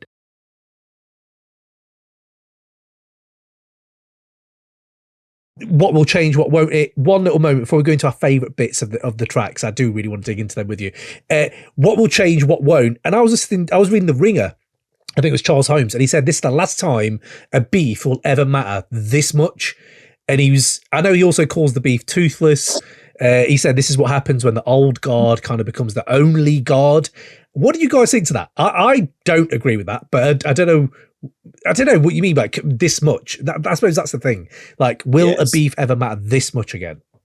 So first and foremost, shout out to Charles. Charles is great. I love Charles. I think I think the implication there is that younger rap fans don't give a shit about this type of rap that way, and I don't necessarily know that that's true because I saw this TikTok where this teacher was saying that like, so like she was talking about how like her school and all her classes were like obsessive Drake heads. They had like a class playlist, and like the most requested song at one point was Rich Baby Daddy, which is hilarious because to me that's more a Sexy Red and SZA song than it is a Drake song. But I digress. And then like the day after all of that, like after Meet the Grams and Not Like Us dropped, the whole school changed. She started asking her classes about it, and every single person. These are kids, mind you, like middle school, high school kids. They're all like, we're Team Kendrick. Like she was like every class had maybe like one or two Drake defenders, if that. But like everybody was like, so I think the implication that kids don't care about this is a little wrong-headed because clearly they care. You know, like it really, you know, like we were talking about monoculture earlier. Like this really does feel like one of those, like it's been a while since we've had like a monocultural moment that Seth Rogen was just talking about this shit at a stand-up comedy special. Yeah. Like people care about this shit. Yeah. You know, it's really interesting. And I actually wanted to make one more slightly unrelated point because I didn't want to forget to bring up my man Alphonse over at Pitchfork. Shout out to Alphonse. He wrote this great piece about the beef for his rap column.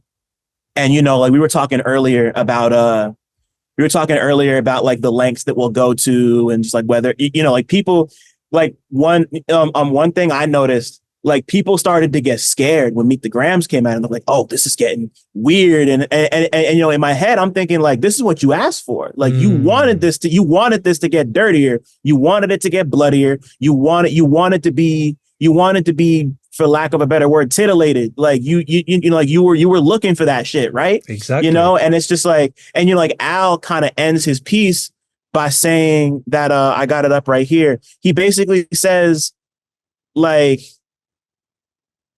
Al basically brings up the point that like, you know, like I think that says, you know, like I think it says more about us and what we might want versus like what Kendrick, I mean, like it says a lot about what Kendrick and Drake will do, considering that, like, I can't remember if this came up yet, but just like the notion that stuff like these allegations only come up when somebody wants to have a gotcha. Yeah. You know, like for a rap beef. And you're like, it's kind of, you know, like it's been, these have been open secrets forever and nobody wants to talk about it until it's time to be like, well, like, got you, but you know, it's like that shit is lame.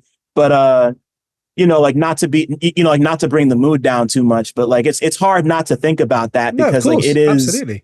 You know, like it's two things can be true at once. This could be like a really fun and like, you know, like this could be like an entertaining thing and like a great thing to talk about, like contextually and history wise and technically and just like listening to the songs. Like I can't wait to hear Not Like Us when I go to a function this summer. Like I'm excited to hear that. Mainly because I won't be listening to it outside of that ever again. But wow, you know, it's yeah, that's just me. Like that's not even to say it's a bad song. I'm just not going to be listening to it like that because I don't really run back diss tracks like that. Except for the Ghostface shit and Stormzy and Wiley shit was great. Nice. Shout out to y'all because Still Disappointed is amazing. I could go off on Still Disappointed for hours, but you know, like it's just like there's just a lot to consider with this, considering that it's like the end of the last hurrah for a certain era and just like how we're gonna look at these two after this. You know, it's like you know, like Kendrick may have dirtied his reputation a little more than I think he wanted to with this. But you know, when you say dirty your reputation, it's domestic abuse of allegations, right? He could come out and say, if you're talking about the gossip and all that, come out and just come out with it. Like, just, I mean, unless it's old shit, I know you got PR, I know there's money at stake, but if you are this kind of cultural kind of, I don't know, then again, he doesn't want to be that. He doesn't really answer for having Kodak on his album or anything. So maybe he just doesn't need to give a shit. He don't give a shit, like you said. So yeah. No. But like, you know, like that's like fucked up to me. I don't like that. You know, like you can't, you know, it's, you know, like it's funny that he said, like he told Dre you can't Tootsie slide out of this one, and it's like, nigga, you can't Tootsie slide out of that shit either. Like, you know, like you gotta, you know, you gotta come all the way with it, bro. Yeah, you're not about to crip walk out allegations. No. Right, like like fuck out of my face, like. He's like, I'm about to crip walk out of here. No, you can't do that. You can't do that. Crip walk on out.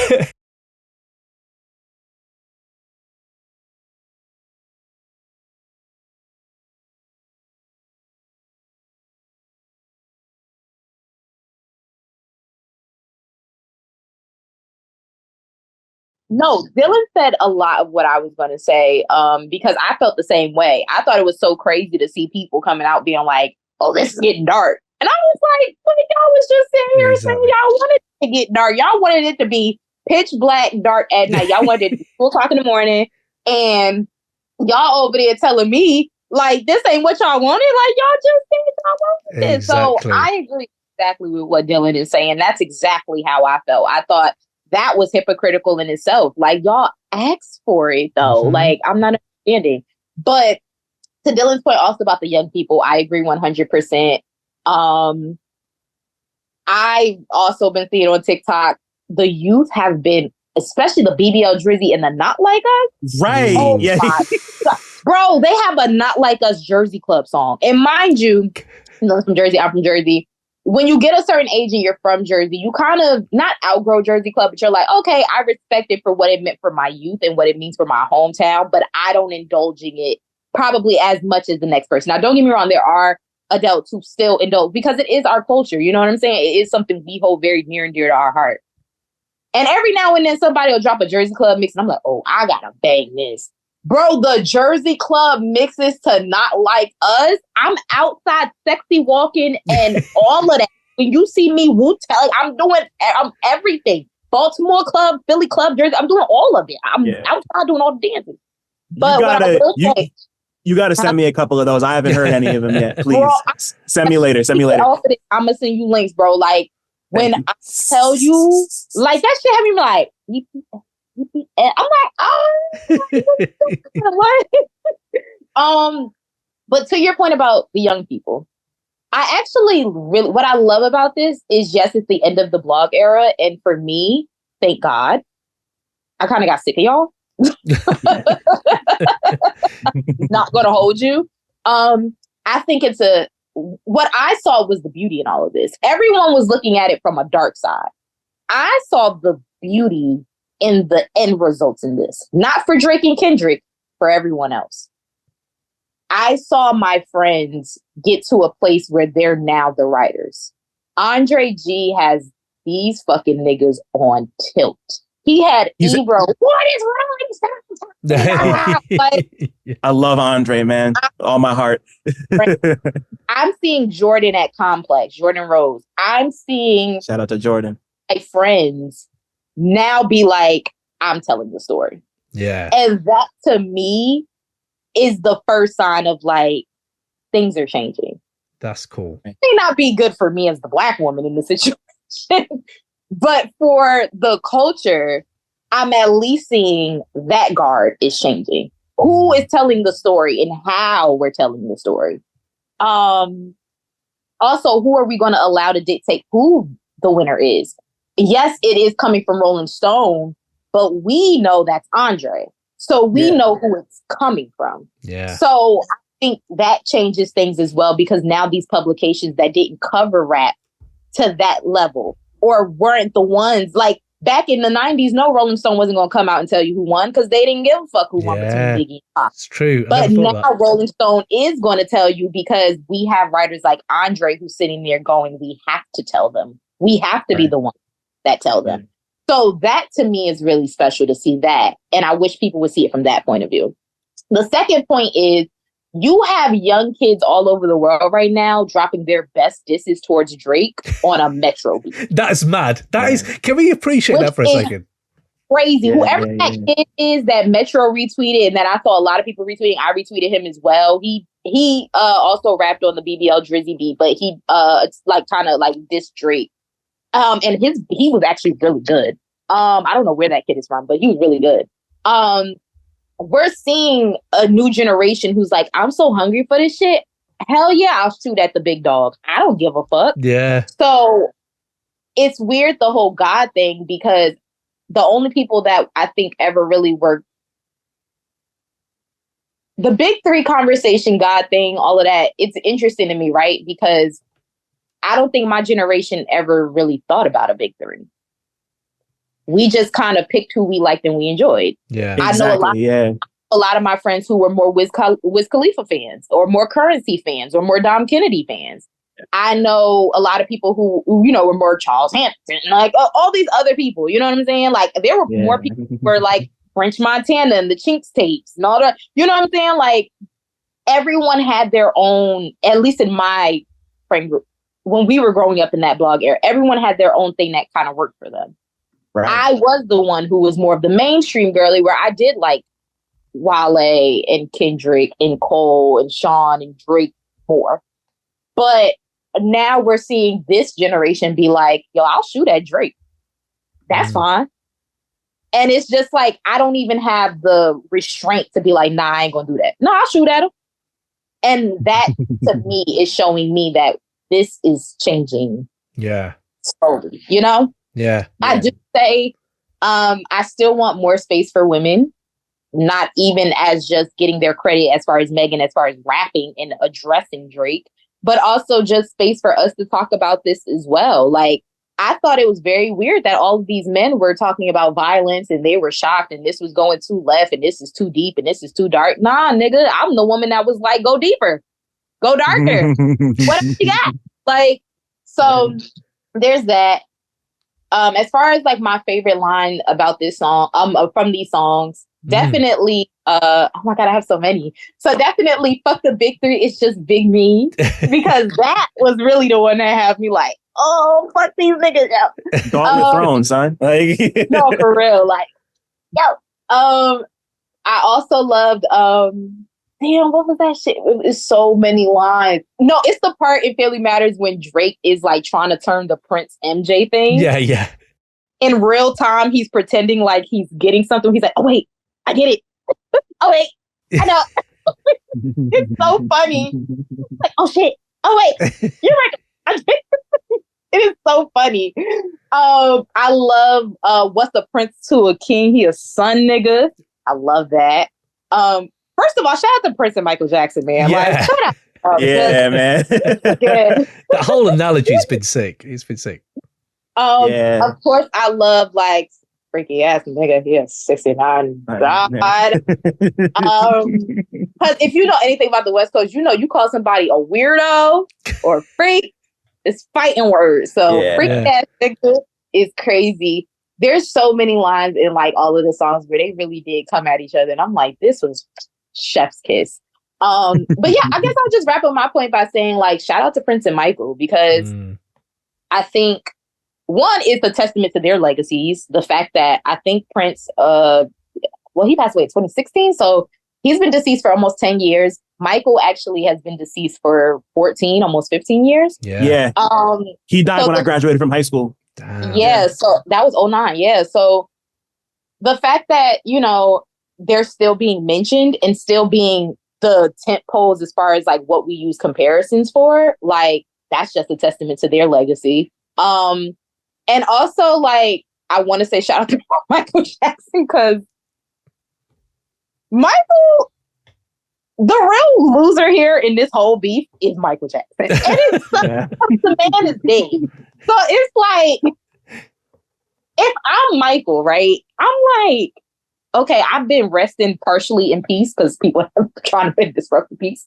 I've been resting partially in peace for about a good 15 years now. Why are, like, he was up wherever the spirits go. He was like, the girls are mentioning me.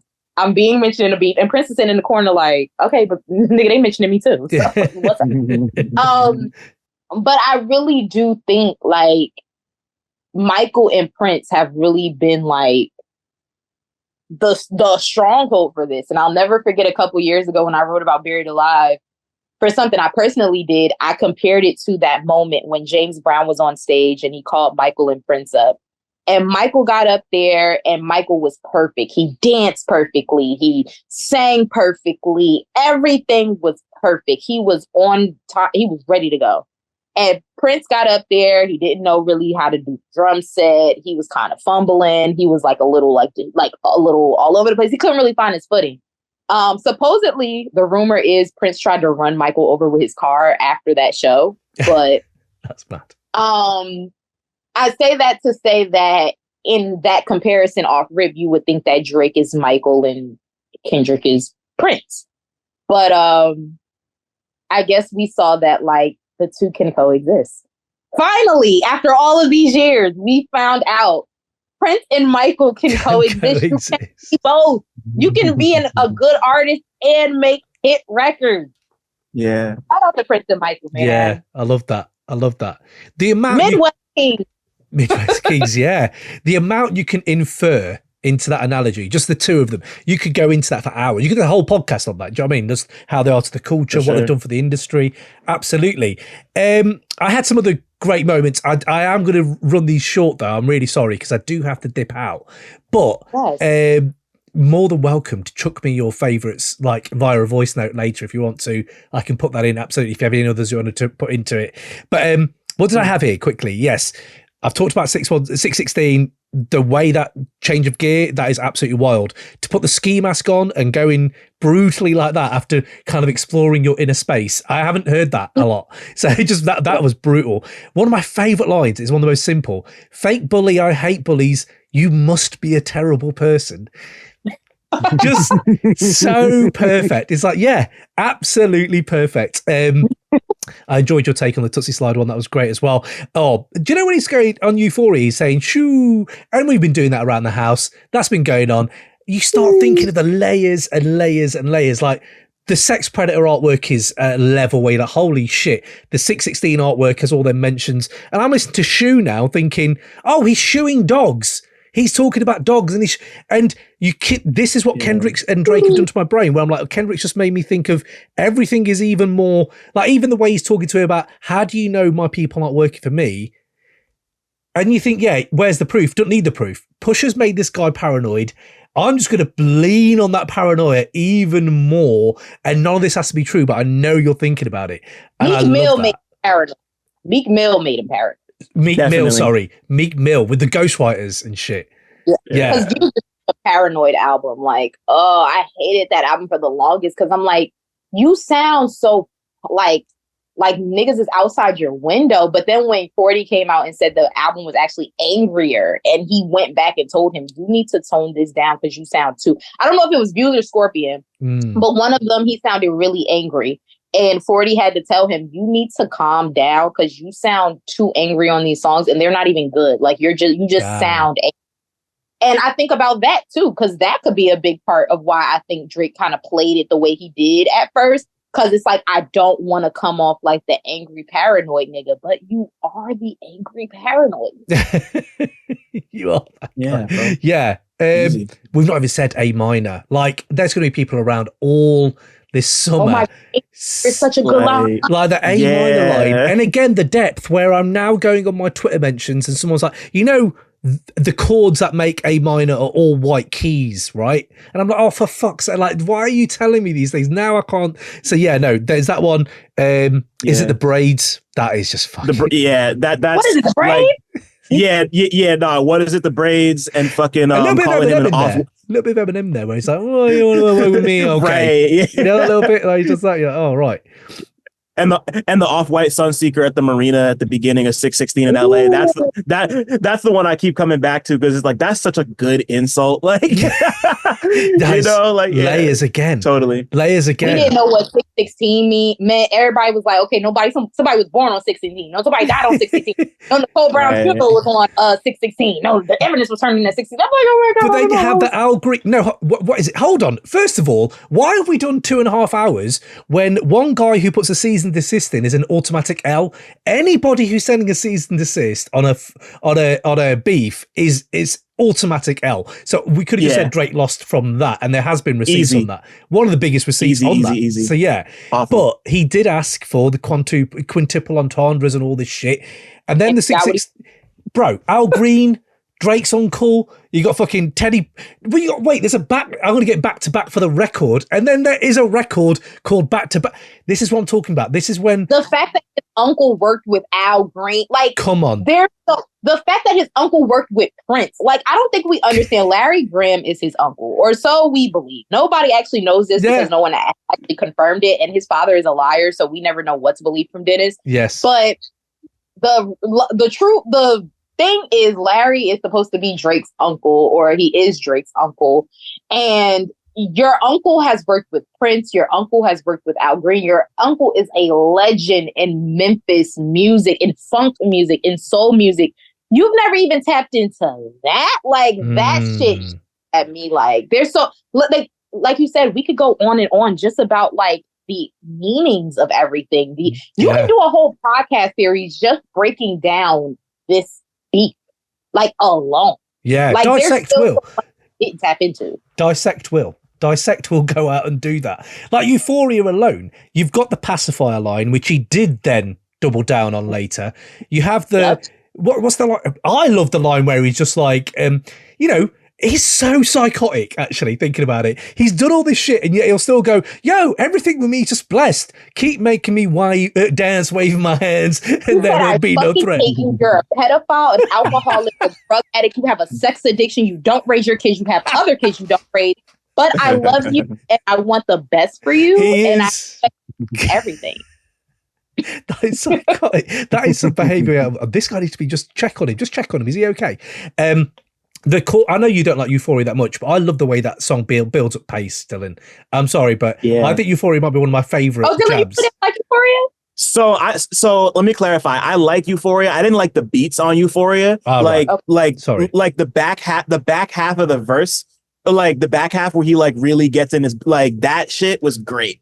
But the beat just didn't really do it for me. Outside of the first one, like Kendrick did his thing, but the beats just made it not as I said. The beats kind of made it.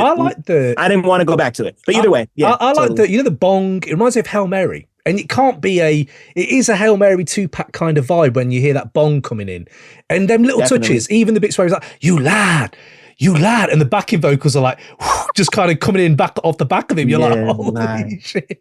Yeah. Sorry. Like just one quick point, like the way like even like how quickly that song came together and like all the little details in it, like like you being able to put together something so detailed like that and have it done so fast is crazy. That's all. No, absolutely. Yeah. I think we will never see anything like this again. I think that Drake and Kendrick won't be able to get our attention like this again. Definitely not. I don't think so either. Think we're seeing the peak of them, and I think we're seeing. Well, we definitely know the blog era is dead. And I think the beautiful part in this that no one is talking about is the fact that we're now seeing the birth of something new. Mm-hmm. And I challenge my peers to figure out what that is. Yeah. So there's a window. There's a space there now, you're saying. Yeah. There's definitely a void that needs to be filled. And like it's being filled by so many different artists. I mean, like I could sit here and name new artists I love for hours, but I'm with Kia 100%. Like this is, like, it's just like, we don't need to be centered here. Like this is about like keeping this shit alive. Right. So like, let's focus on keeping it alive. All last year telling me hip hop was dead. There you go. Like propaganda in the world. Hip hop is dead. An album ain't going number one. Oh my God, we're falling apart. And in literally a couple months, you guys have proven to me that not only hip hop is alive and well, but that now we have space for some kids to come in. And I think that's the beautiful part in this. I'm looking forward to seeing the new writers who emerge, who me and Dylan are looking at like, oh, you're new here. Yeah. Welcome in. I'm looking forward to seeing the new artists I get emails about that are like, yo, this kid did X, Y, and Z. And I'm like, okay, so you're who I need to look out now.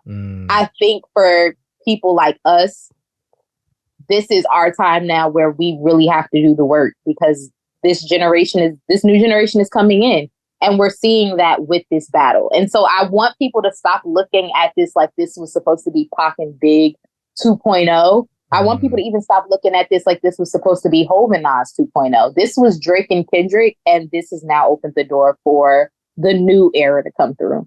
Beautiful. So, yeah. Beautiful way to end it. Absolutely. I love that. Thank you, Kia. Thank you, Dylan. Quick one then, actually. I don't want you to rank all of them, but your favourite tracks that have come out of all of this? They not like us. Yeah, that is the one, isn't it? That is the one that seems to be going around. So like based on revisiting last night, I would probably say 616 in LA is my favorite, and then Not Like Us, and then the third verse of Family Matters, and the rest I don't really care, honestly. Interesting. I would say Not Like Us, and then I would say Euphoria, because I do love Euphoria. I love Euphoria. And I would say Family Matters. Yeah, because that was the only one I thought that really did something for me was Family Matters. And then I have to put Like That in there only because that is what really that's what got Drake to respond. So to me, I would have to throw Like That in there. I enjoy that. Amazing. Thank you so much. So, people, where can we find you? What have you got coming up? Dylan, let me start with you. You got a book out, man. It's amazing. Congrats. Podcasting, Real Notes out there. Let us know where we can find you, man. Thank y'all, man. So I'm at Cinema Sci on every social you could think of. Like some of them might have underscores, but like I'm just Cinema Sci, CINEMASAI everywhere. I have a book out called Real Notes, Culture Writing on the Margins of Music and Movies. It's like a crash course in digital journalism and just about like being Black and writing, just like the intersection between rap and movies and auteur theory. And I talk a lot about Tyler, the Creator, and Babyface Ray. So come fuck with me on that shit. Real Notes is everywhere. The podcast, I have rappers and producers and people on to talk about movies. We're about 12 episodes deep into the fourth season. So wow. I'm doing all that. And, I'm over at Pitchfork. I write at Pitchfork, and, I'm zipping around. Catch me wherever, type shit. I think we've got you on for the mid-year, actually, Dylan. So yeah, we'll catch you then for sure. Yeah, definitely, bro. Kia, where can we find you? What are you up to? You can find me at Chasing Kia, CHASING, Kia, KIA, on all platforms that I guess the people are at, because I don't know where anybody is anymore. As far as me, I did take like a 6-month sabbatical to kind of just figure out what was next for me, especially after OK Player. But since then I have, I've written for Rolling Stone before, but, I did some Rolling Stone stuff. I just recently did an interview with Erykah Badu for Essence. Yes, you did. Congratulations. Amazing. Thank you. So I'm just kind of, I don't know, just trying to figure out, again, I guess for me, where I fit in the hip hop space, especially as a Black woman, and what type of stories I want to tell. So I am getting back into writing. I said I was going to walk away, but I am slowly trying to figure out where I want to go. Working on a podcast right now. I'm also working on launching my own creative agency right now. Wow. So I've been kind of out the way. But that's why I was so tired and had to take an hour nap and was late here. But it's fine. Absolutely fine. But yeah, no, that's basically where I'm at. Yeah. Amazing. Well, the doors are always open. Good luck with all of that. We're always here. Let me know if anything you need help with, or, if there's any advice, or even just, just simple thing like, can you help me promote this? I've had that people just be like, can you retweet this? And I'll be like, that's a simple thing. Absolutely. Yeah. Don't worry about it. But, working artists out there, and big up the working artists out there. The underground got a little bit of Alchemist was around, but then RXK Nephew was doing the BPL Drizzy beat, which I thought was hilarious. So he did fantastic too. Yeah, exactly. Yeah, no, absolutely. But yeah, no, don't want to wander off into those weeds too much. But thank you for jumping on, Kia. Yeah, so nice to meet you. Like I said, the doors are open, so hopefully we get to see you again at some point. And Dylan, of course, for you as well, my man. Same goes for you. But yeah, thank you so much for all this time and energy and just everything. This will be going out hopefully quickly, maybe next week if I get time to do that. And if it will, I'll give you a heads up. And thank you so much again. Sounds great, Cam. Appreciate you, bro. Thank you. Oh, I appreciate you both. Thank you for having me. Not at all. You brought it. You absolutely brought it, by the way. You smashed it, definitely. But yeah, thank you so much. I shall talk to you soon. All right. Bye. Peace. Catch y'all. One.